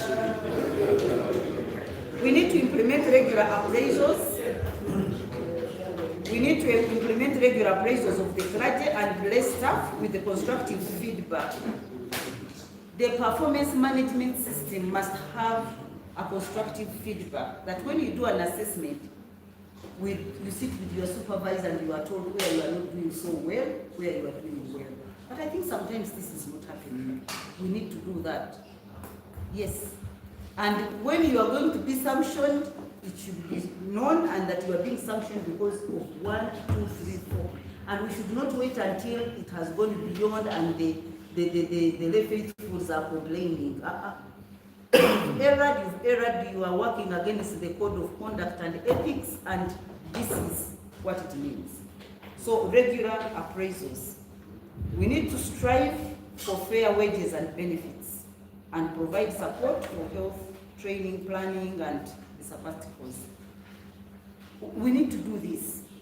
The resources are critical, but I know this is doable. This is doable. I have seen churches are very rich. But how do we manage our resources? We have land, we have other resources. How do we use these resources to generate money? And even when we generate money, I was having a question. Once we have generated and we have our standard, can't we even determine and say a parish priest will earn a salary? Because, and the salary will be so much, and it will be from the locally generated resources. Don't expect the church, the resources from anywhere else. So you be given a standard in your performance appraisal, in your scorecard. The scorecard should state that you have gone here, you are going to generate so much money, and you will be assessed against it. Yes. And then we can determine and say they get this little salary, and the curate gets so much. These ones get so much. The other lay people get so much who are employees. And it's not, it's a standard, it's a salary structure. We need to think about it. But resource management, we have a challenge. And I remember Bishop Chibira, you mentioned that you called the Indianapolis to come and talk about resource management. About financial It management. was financial management. Now we need resource mobilization. Resource mobilization, very critical. Establish clear grievances or counseling mechanisms. I've already talked about them. Best HR practices should mirror gospel values. Respect, justice, and fairness for every worker. Recruit, form, support, and review. So in conclusion, my lords, in the context of human resource management, the Catholic bishop plays a central and guiding role. Is responsible for the spiritual formation, ethical conduct, and overall well-being of the clergy, religious, and lay personnel within the diocese. Through leadership, appointment, training, conflict resolution, and ethical oversight, the bishop ensures that the workforce is aligned with the church's mission, serving both the spiritual and administrative needs of the community. I don't know whether I emphasized the issue of grievance handling. Did I? You know, I was rushing through, but the issue of grievance handling is also important. We need to have a mechanism of grievance handling. There are so many grievances, and when they are not handled, now they emanate, they escalate into misconduct and so on. So we need to have a grievance handling mechanism. And it could be embedded in the HR manual and the HR policy. The role of the bishop is critical, not just for operational success, but also for nurturing a vibrant, faith-filled, and service-oriented environment within the church. So, Your Grace, my lords, ladies and gentlemen, I think this ends my presentation for today. And I don't know how much time we have for quick discussion. I think we need to do that. I could have said quite a lot, and we may need to reflect and agree how we move to the next level. Thank you so much.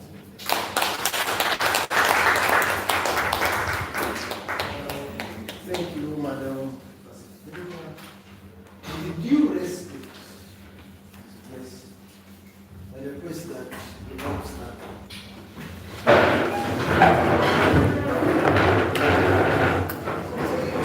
Stretch a bit.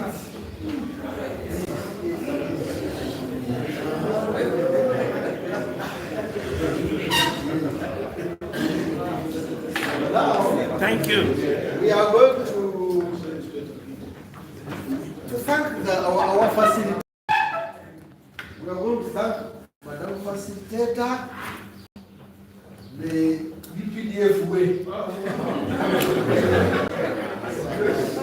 Asante sana. Yongeza tena. Very wonderful. Let's go.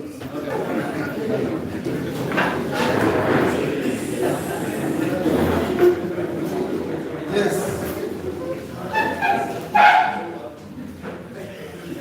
The message has sunk.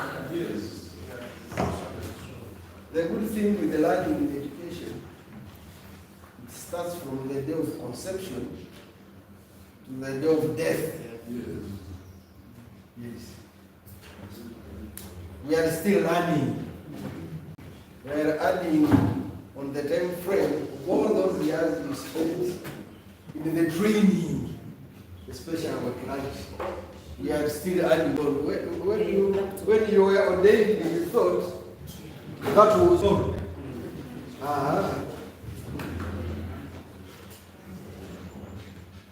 Actually, by that time, you didn't even know that you would have responsibilities. And when Mama was facilitating, for example, in some or the other, you were communicating. Because you are making some reflections, I know, out there in the field. For example, yes, some people need mentoring from the senior priests. And that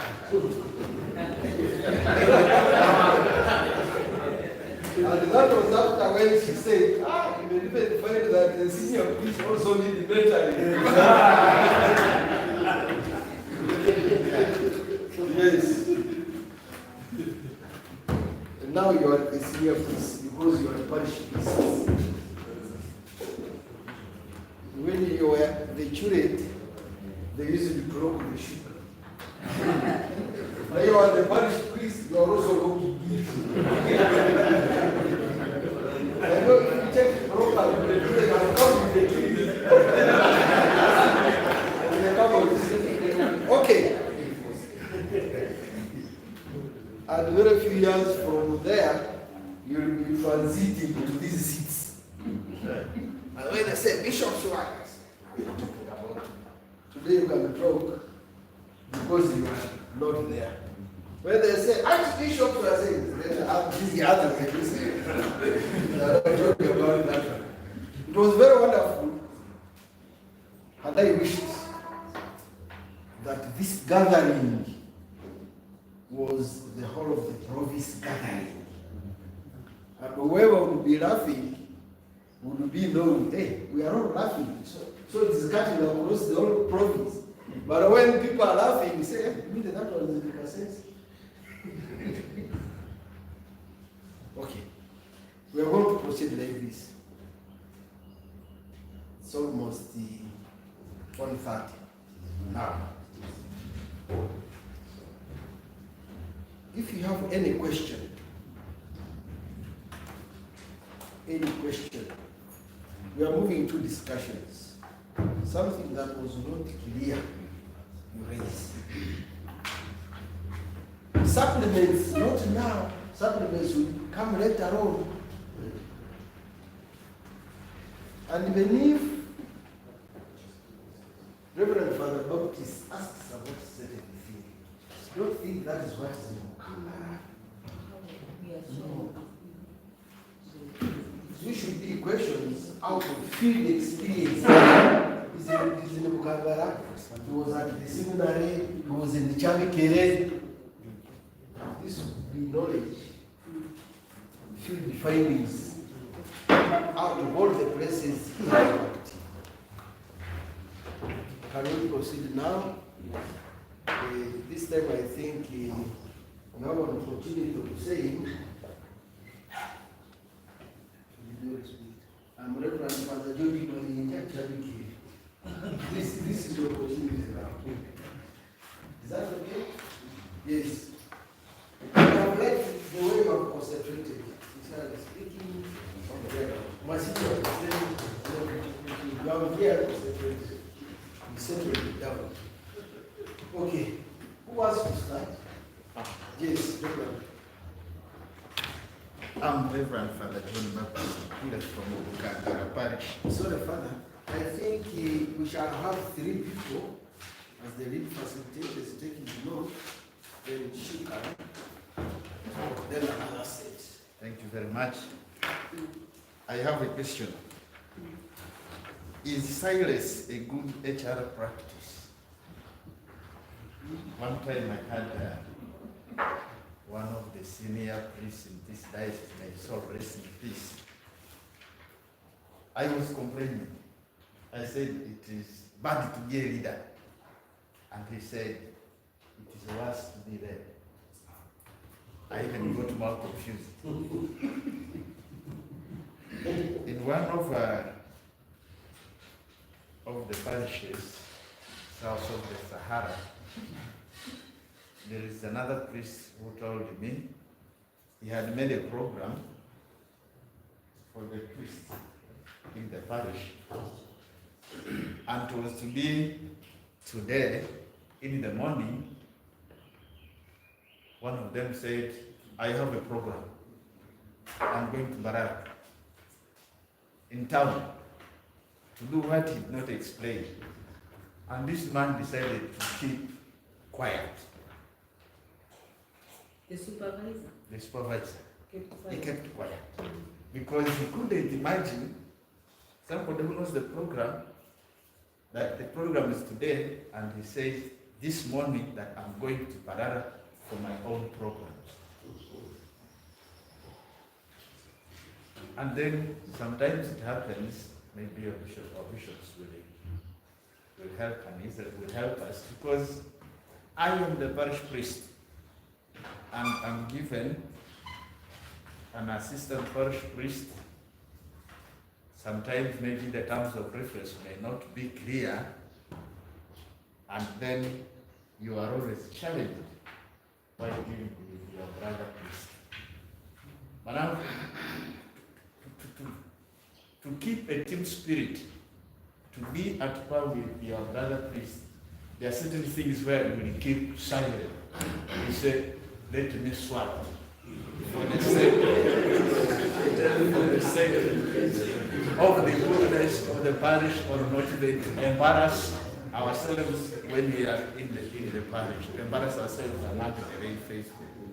So that is why I was asking this question. Is silence a good HR practice? Thank you very much. Thank you, Father. Thank you, Father. Another?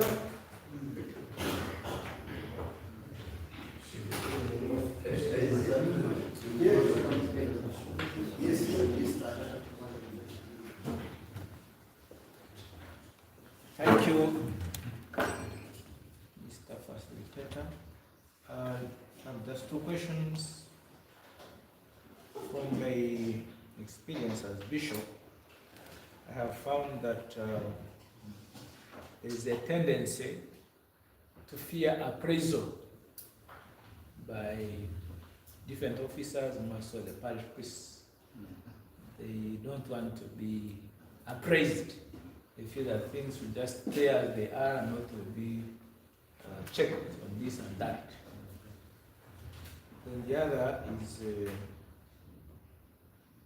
the challenge of not making good handover reports when one is leaving one parish to another, and that the reluctance of making comprehensive reports to show I've been doing ABCD, and then I'm handing over to my brother. Chris was coming in, so I find that some even fail to tell the reports because they're kind of upset or not willing. So I don't know how best we can improve on that. If we want to appreciate that I'm leaving this place, and so I need to make a good comprehensive report so that when the brother is coming, he knows where to start, and then things can move on. I just stop for that. Thank you.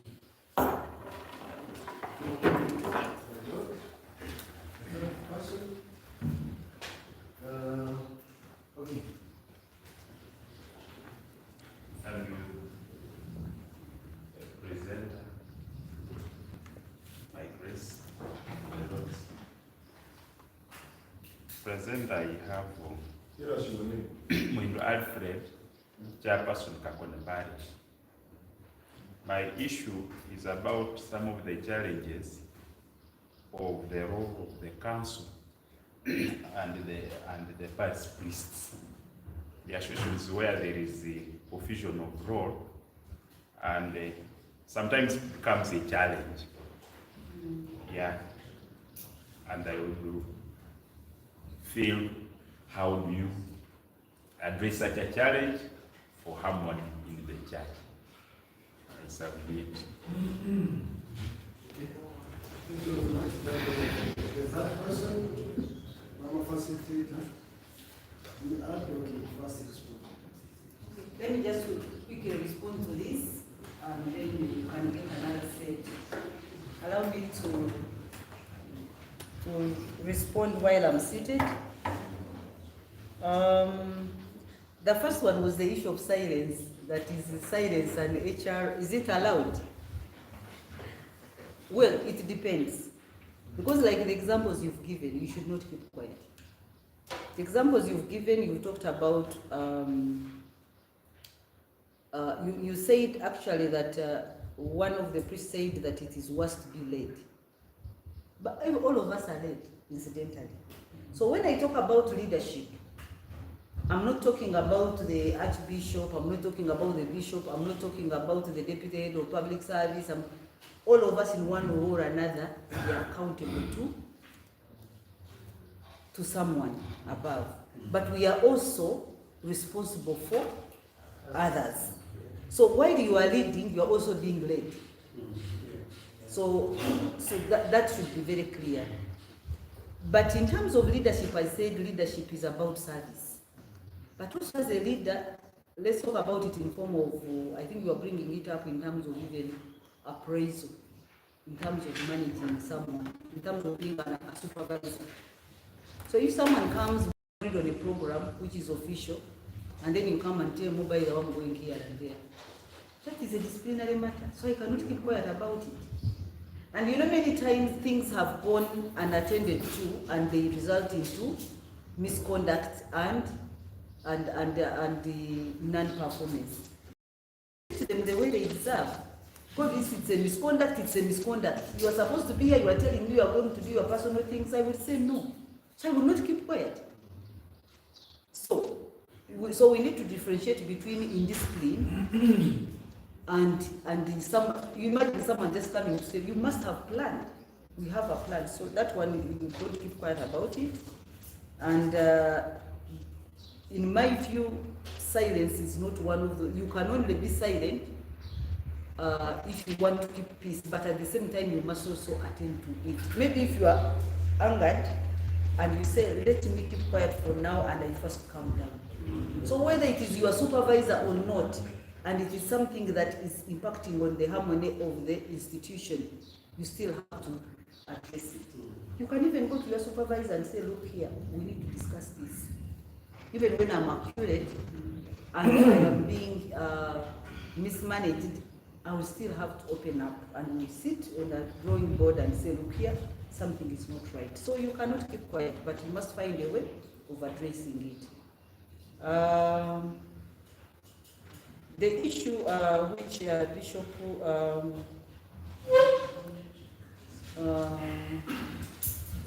Muhirwa raised, the tendency to fear appraisal is very true. It's not only in the church, but everywhere.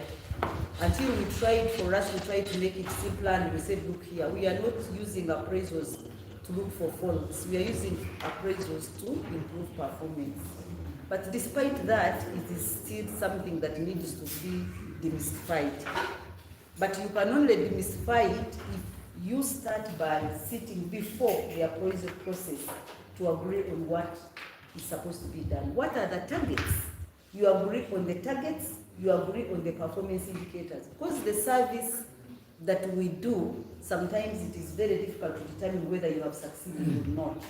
So you must come up with benchmarks. What determines success? What does success look like for both of you, the person who is the supervisor and the supervisee? So you must define success. What are the parameters of success? What are the indicators of success? What are the targets that we need to do? So try to look at each one of my roles and determine the targets, how to do them and when to do them, and how does success look like. So that at the end of the day, when we are doing an appraisal, an assessment, when I'm performing, I'm very clear about my roles and my targets and my benchmarks. And then when we are assessing against that. Because people fear appraisal because sometimes you bring in personality issues which are not critical. You know, for you are short, you are what, you after all, you are this and this tribe. So you bring in things that are not necessary. If it is performance, let us tackle performance. let us assess performance, but we should have defined it at the time we were planning the appraisal. I mean the performance. Plan, determine yardsticks, do the assessment against what was agreed. If it is even an issue of behavior and ethical values and all that, we must define them in our performance plan and then assess them accordingly, so that we do not do. But then again, let's not wait for the end of the year. It should be continuous. And the guidance is that whenever you identify a challenge, an issue, performance related, don't wait to talk about it at the end of the assessment period. Tackle it immediately. If someone has come and is drunk, don't wait and say, do you remember last year? I met you in the corridor and you were drunk. The person has even forgotten. So you address an issue when it is still fresh. And remember, you are looking for improvement. So you are not looking for fault. So address it. You come in the corridor, I meet you, you are drunk, I call you to my office, we sit and talk. Yes, the code of conduct does not allow you to do this, and now you are doing this. You know, address it immediately. So appraisal is difficult, but you can address it by ensuring we have a standard of performance, and then we assess against it. It is standardized, it is mandatory, and it is known, and it is fair, and we are giving constructive feedback. Constructive feedback is very critical. Not making handover is very critical, and I know it's not happening, but handovers are not only for when you are transferred, but also, for example, if you are going on leave, you are going away. Remember when I said someone goes and locks the cupboard and there is no sugar? So even if you are the one in charge when you are leaving, you must hand over to someone who is at the station. So whether you are going on leave, please go on leave. And that is the time when you are a manager. The time you get to know challenges is when people are on leave. I like going on leave. I mean, seeing people go on leave. And in the public sector, we had a similar challenge that people who have their manyanga they are doing there, they don't want to go on leave because they don't want to be fought out. So we must ensure that everybody goes on leave. So when you go on leave, you hand over. When you are going somewhere, you hand over. And thorough handover. When you are transferred, you do handover. Maybe the best way to do it is to create a standard also. And make handover formula. Yes. Standard. Yeah. And mandatory. Mandatory. If you have not handed over, the supervisor should write to you and tell you, come back. I do that. I do that. And they know me. You've not handed over and it has come to my knowledge. I will put it in writing and sign off, and I say, please cut short your leave and come back. Even when it is not adequate, it's not comprehensive, you will definitely come back. If you don't come back to hand over properly, then you will be sanctioned. Yes, it needs to be done and cleared. The chairperson of Kakoni Parish, the role of parish council. This is a very good question. And I have seen there is some role conflict, role duplication between the parish council and the parish priest. But in my view, but I stand to be guided, I'm not so good in this area. I think the parish council is you remember that structure that I showed you? I think the parish council is the one that plans. That's even the plan that the parish priest and the curate are implementing is drawn and approved by council, isn't it? Yes. So it is an oversight, it is the oversight kind of structure over the parish priest, in my view. So the parish priest should be reporting in terms of the reports, in terms of performance, in terms of the financials and everything to the council. But someone who understands it better can help me. It depends on the structure of the diocese. You want to guide, help me?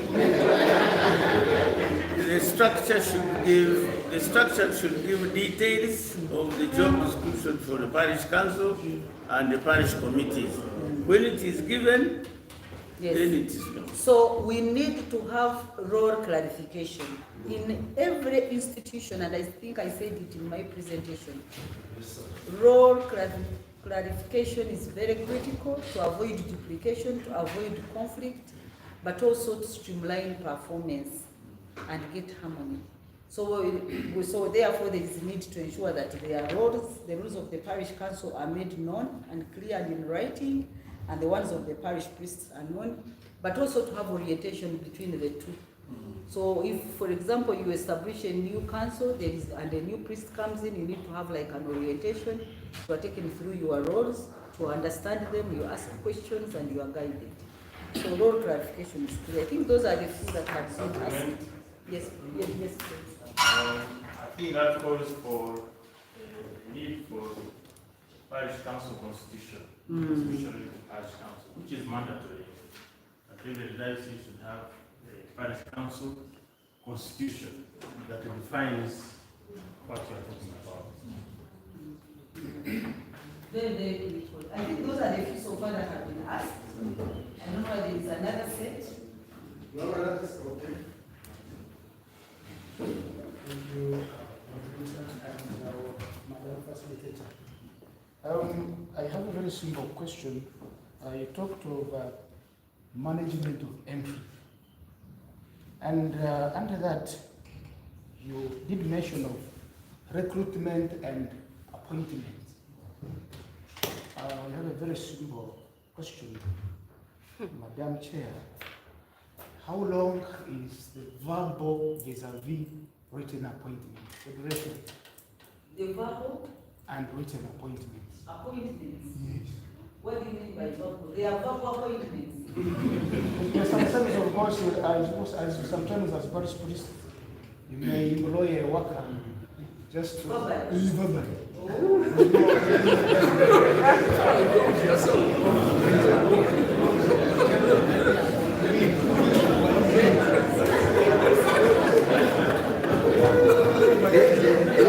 You can now see where the powers are.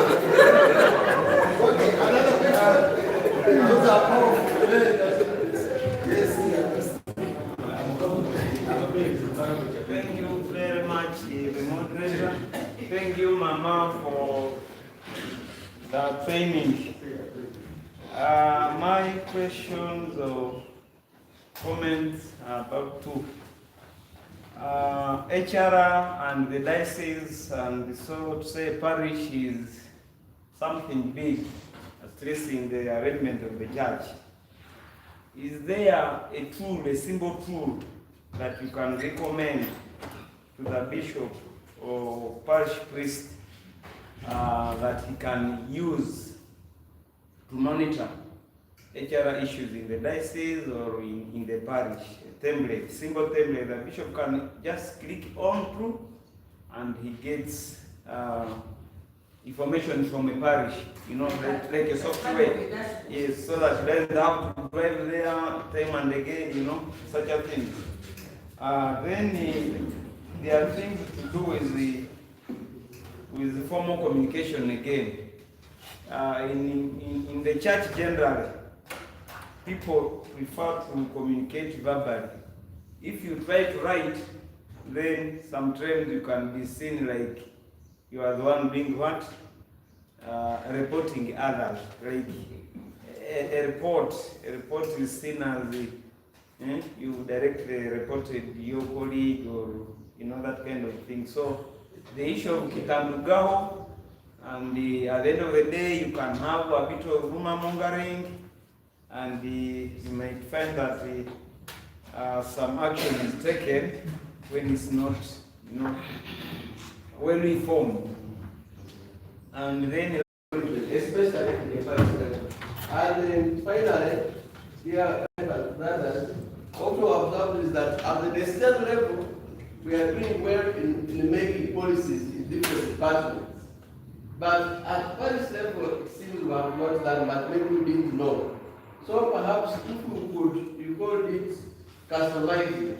If you can customize the policies at the external level, different departments, whether land, human resources, finance, and then also come down to parishes, it will be good.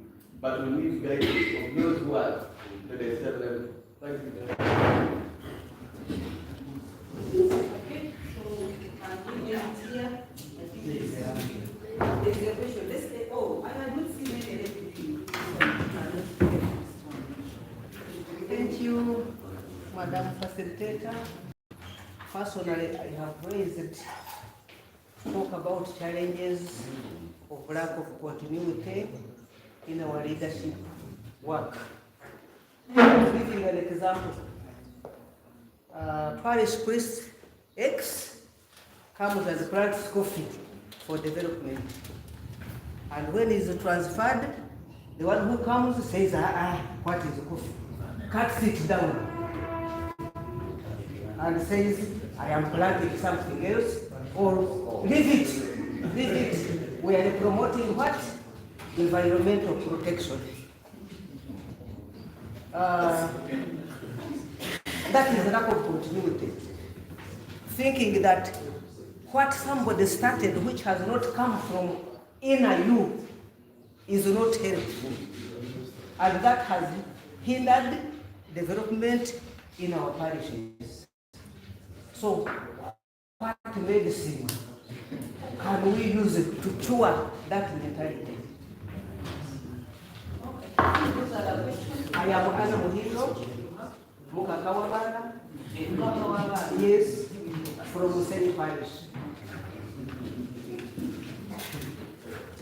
Thank you. Mine is not a question. Neither is it an addition to what I'm saying. My name is Elizabeth Stansime and I work with the Office of the Prime Minister. And I do communications. I just wanted just a minute before she responds, and so that we get to know how do we communicate some of the things, some of the initiatives we have, some of the church projects. It might be a school, it might be a hospital, it might be a business. These homilies that we do on a daily, some written, some not recorded. So I think for me it is very important moving forward, given that we are now in the digital age. If I like this, for example, this video is being, this session is being live streamed on YouTube. My colleagues at the Office of the Prime Minister, some of them who are the team to the Deputy Head of Public Service, are watching. So for me, it would be important, the way we have pianos, the way we have violins in church, we can have such equipment where we record mass sessions. I had communications for an association called AMDA. Actually, there is some bad government association. I'm on the media team. And what we do is we have a website. If you go on the website, you know the current leaders, you know our current project, you know our YouTube channel has all recordings of the masses we have every month. And also these homilies we give that get lost because we have 10 people maybe in church attending mass on Sunday. The Archbishop has prepared a very good homily, gives it, is written. I don't know what the church procedure is here, but what if we upload it to the website and have more people visit it? And that's how we have documents that we are glad to see the Sacrosanctum Concilium too. The locals do not know what our mechanism. Do we have mechanisms of translation? Does it have to say Latin and English? Can we bring it down to the local language? So for me, I would want to recommend if you have each parish, because a parish is a very big unit. Each parish can have a website. Each parish can have a YouTube channel. Each parish can have a Twitter handle. Because that is how even people do not know what happens on Good Friday. Where is, because I know on Good Friday we have service. Where is the service on Good Friday? What time is it? Unless they have attended previous, maybe the Mass of Holy Thursday, they cannot know what time. So we need enhanced communication. And again also, I don't know what platforms we use usually in communication, because I don't know whether the bishops or the parish priests usually communicate like via email. I think we need to migrate, because usually when I send you communication on email, that's an official communication compared to a phone call, compared to a verbal communication. a signed or written email is like a signed letter. It even makes what. Okay, so thank you so much. Part of the way forward we need to think about food for thought. Can we go in? Can we go in? And actually someone, I think one of the priests had raised it, who was talking about the issue of automation. So we need to look at, this was I think the chairperson, Kasese. Yes.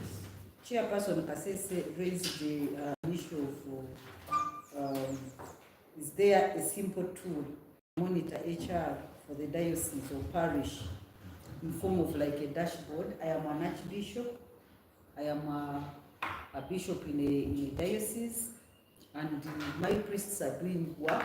They have come up, for example, with the work plans for the different parishes, and their work plans have been approved by the council, and they have budgets that have been also approved in line with the work plans that they have agreed on, and I want to see how they are progressing. So I have this system which I am able to just at a click of a button, I don't have to go everywhere, I'm able to see what is happening. So I think now what we are saying now even in government we are insisting, we are saying we are still standardizing to come up with the processes. What is the policy? What is the procedure? What are the timelines? Who does what?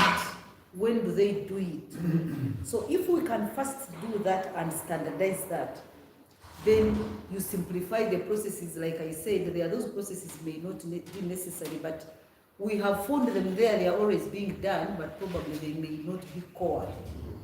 So you can simplify and reduce some of those non-core functions, and then once you've done the standardization, you automate. So you could even think and say, Mbarara Diocese, this is one of our resolutions. We want to see how we can automate, and we use the same system so that we are even integrated, that we can talk to each other in terms of the systems that we have come up with.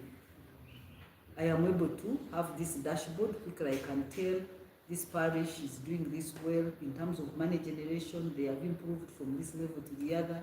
In terms of efficiency, they are doing this. So it becomes very easy. So yes, the tool is there, but it is to first of all review the business processes that we have, simplify them, standardize them, and automate. It can be done. We can go here, like he's also talking in terms of communication. So, but I know the church where I was in Maryhill last week, and the headmistress told me, said, for us, we don't work in papers, we don't work, we believe in doing what we ought to do, and we do it so well.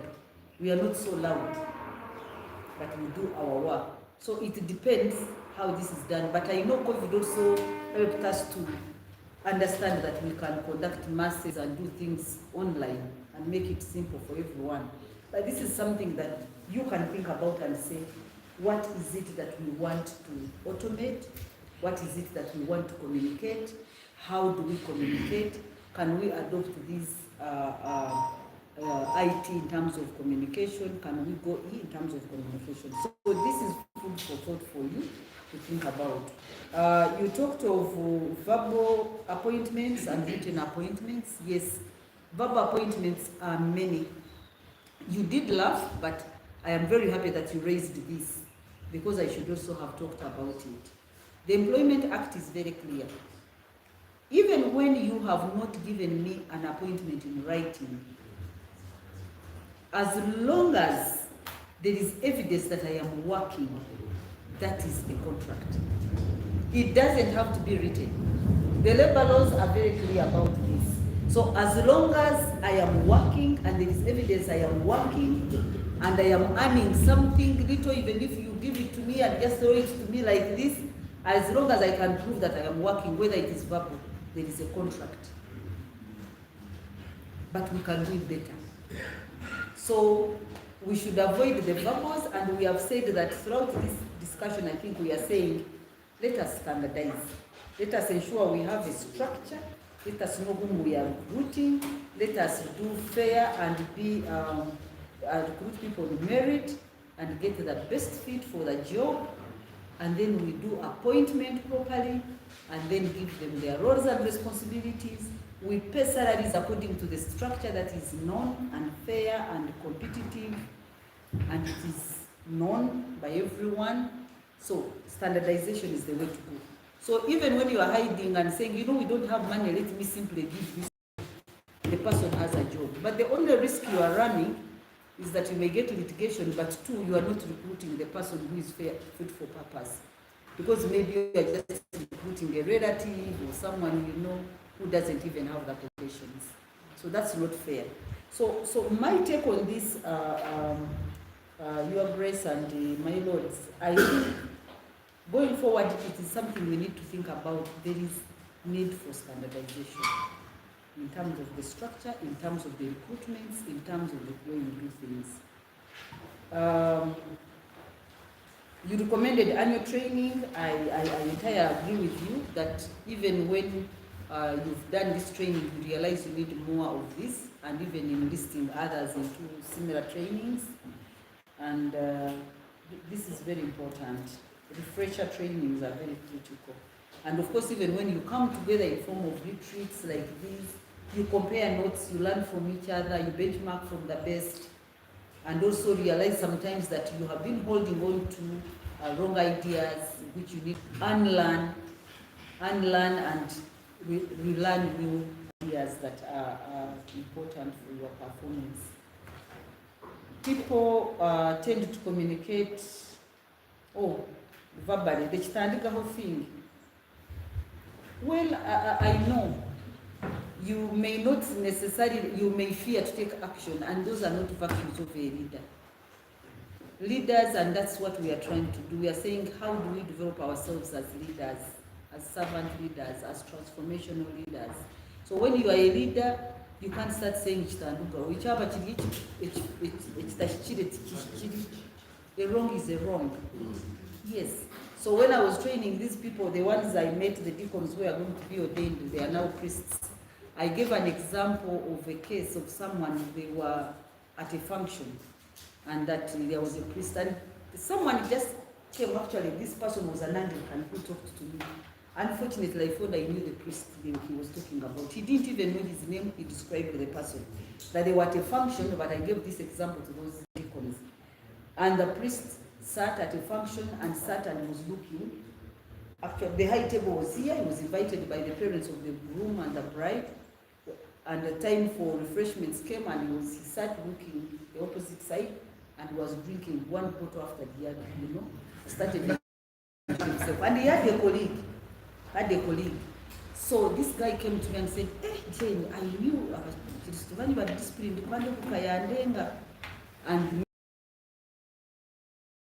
the person and the position.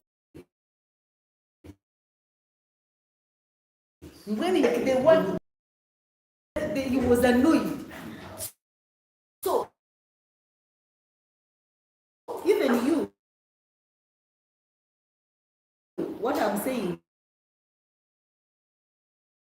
you can keep quiet.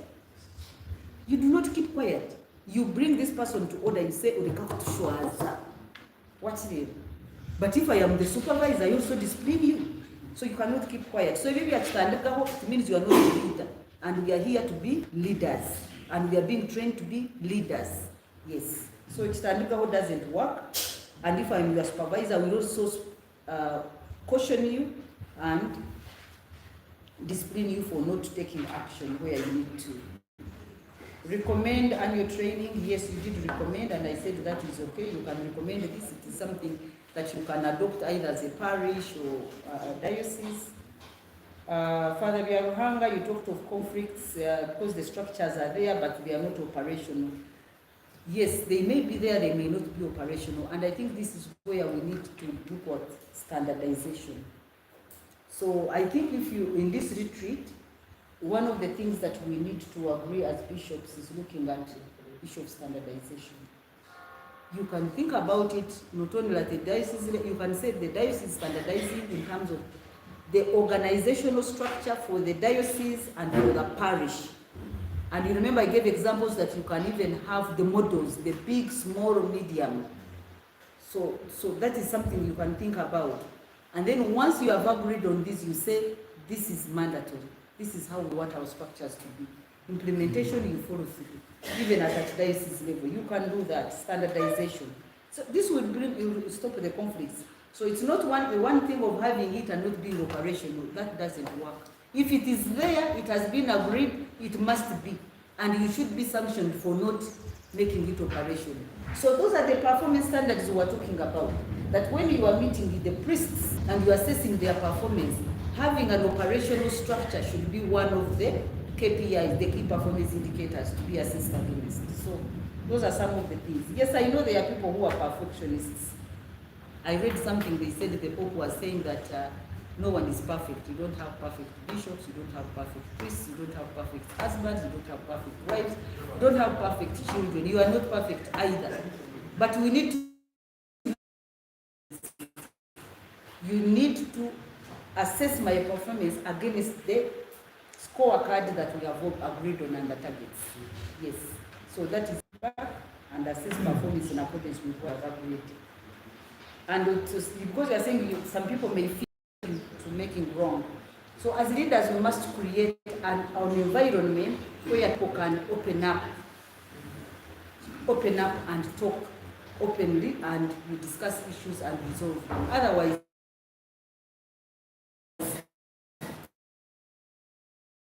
we want to resolve them.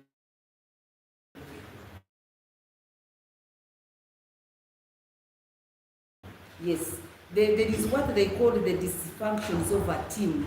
Dysfunctional. I can actually also give my term because it's challenging, especially when you have diversities in terms of your personality, in terms of the things that you value, and so on. Yes, Father Vasaliza, yeah, you have a policy, yes, we can look at it. We can look at it and see how we can guide you. But also, I don't know, you said you used a consultant. Yeah, the lawyers. They are lawyers? Yeah, two of them. Okay. Yeah, you can send us a copy and I look at it. That one is okay. But they also talked about, I think that was Father Hanga too, he talked about issue of delegation. Yes, even when I said delegation, hands off and eyes on, I should have emphasized that even as a supervisor, as a leader, there are things you don't delegate. I should have mentioned that. So you remind me that you delegate, but there are things that you must do yourself. So you only delegate because you know you can't do everything. The ones that are so core, and depending what they are, you know you prioritize, you do them. The ones you can't do, you delegate, and then that happens. But you cannot say you will do everything. Proposal to look at the recruitment of, okay, you are saying in your portfolio, you are saying that you've taken a decision to have some people recruited at the diocese, then others at parish level. For me, that is very good. I would actually recommend that if it is possible. But as I said, there are things that we mention, but we leave it to the bishops here to have.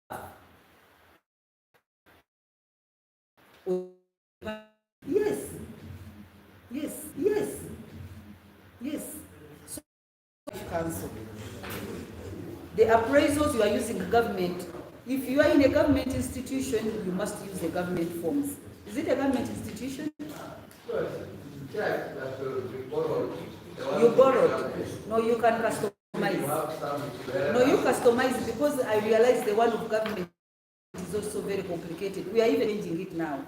We are and all that every day we keep changing. So yours, we need to make it simple because when it's complicated, they won't feel it. So you need to customize. We can give you a sample if you want. You look at it. Mukaka, I talked about. the issue of handover. Parish priest cannot come and start demanding that you cut your coffee trees and you plant vanilla, the other. And that work plan has a budget, and the work plan is approved by the council. So whoever comes must fit within, or must continue to do the work of the, unless you have a weak council. So the council should be in charge.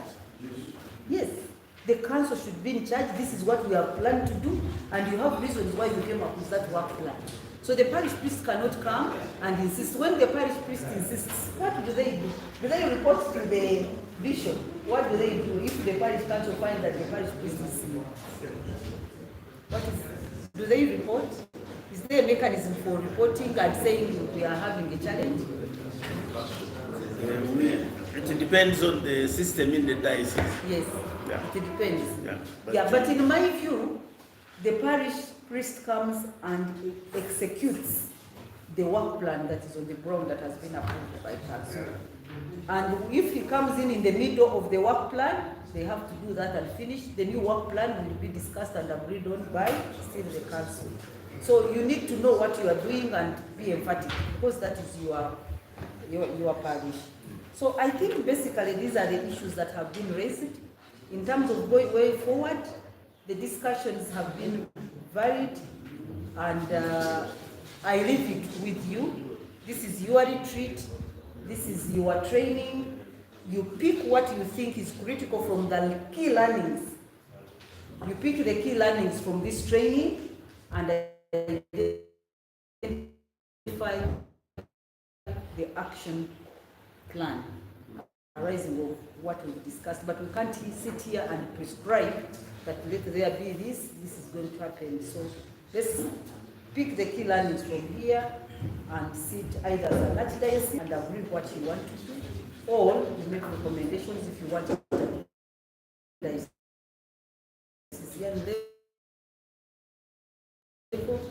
Also, you can standardize and agree with forward.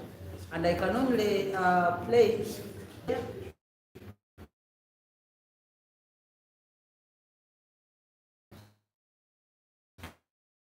I'm always at We are going to share the documents with Father Julius. Is Father Julius? Yes. Mbarara. He has given us the email addresses. So we'll put them together, all the documents that I've talked about. There are several who've added on, even others which were not part of this. We'll share with you this. Shortly, within like 1 hour, you will have everything. We would like to have a system of passing them on, not only to them, but to us as well. If we had all your emails, we would send it to everyone. If we had the email addresses for everyone, we would do that. You will share. You will share. So share with us all the email addresses so that we will send and copy to all. Yeah. Okay. Thank you. The hand clap. Thank you so much. Colleague, it's all about, as I said, to the standards, very ambitious. Very ambitious. Add value into how we live. You see, there is a difference between doing something that is good but not nice. So here we are emphasizing doing something that is good but in the right way. Remember all the challenges in human resources. Madam talked about the if the parishes don't own the staff working in the parish, then you know there are higher chances of staff coming. Because others will start saying, we know how you came here. It is Father Musa who brought you. Now that he has been transferred, we also have to do it. So maintaining the staff of whatever category in the parish. Let's do something that is good and the right. Otherwise, some people are being attacked, set in parish pieces. And you think as if you bring your relatives only, but not from the community. From here, I'm going to invite the host bishop, who's also going to invite His Grace to officially close this session. Then we shall move out, stretch a bit in the compound, but we are not allowed to move to this other section because that is a laboratory. People are not allowed there. A laboratory for the wild animals. So it's restricted. You're not supposed to go there. If you want to go there, you must pass on the other end, basically pollution, and you first wash your feet and shoes. And I think we will not do that. So when I'm outside, stretching, we shall have a meal, and after the meal, we are going for a boat.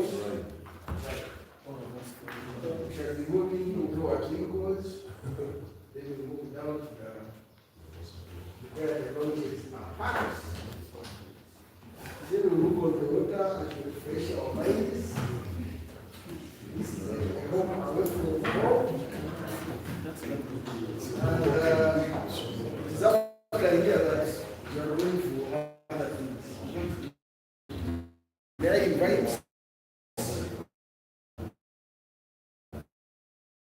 I know there's going to be a good photo. I invite. Yes, His Grace, our lordships,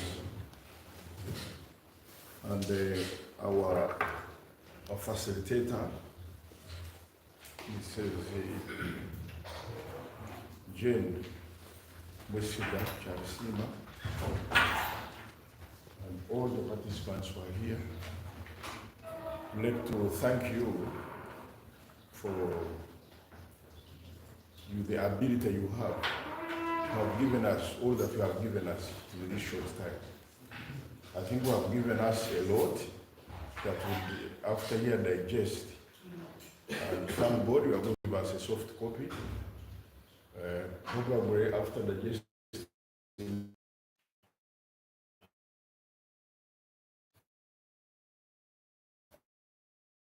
And but we have to know that but we have to know that accountable. All of us are accountable. Priests, they are accountable to God. The council is accountable to the people, but also to God.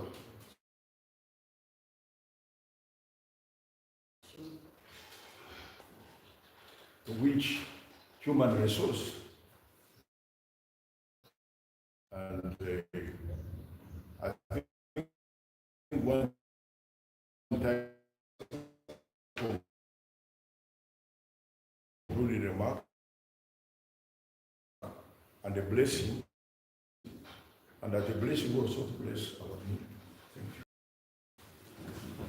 Christ, and count ourselves blessed to be here, we are here.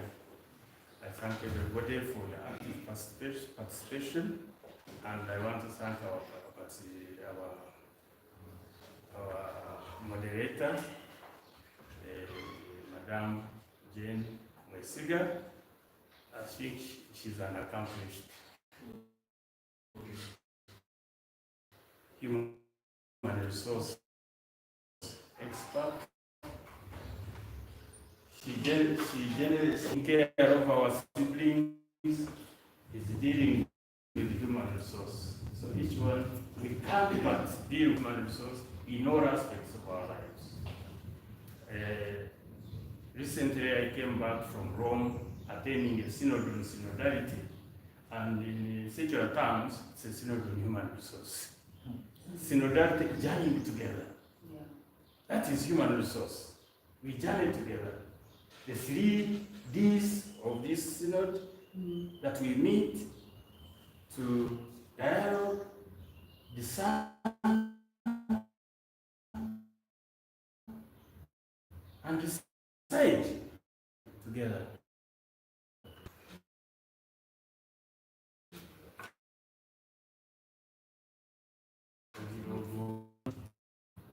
blessings. So we look at them, count them, and thank the Lord for. So we look at them, count them, and thank the Lord for these blessings.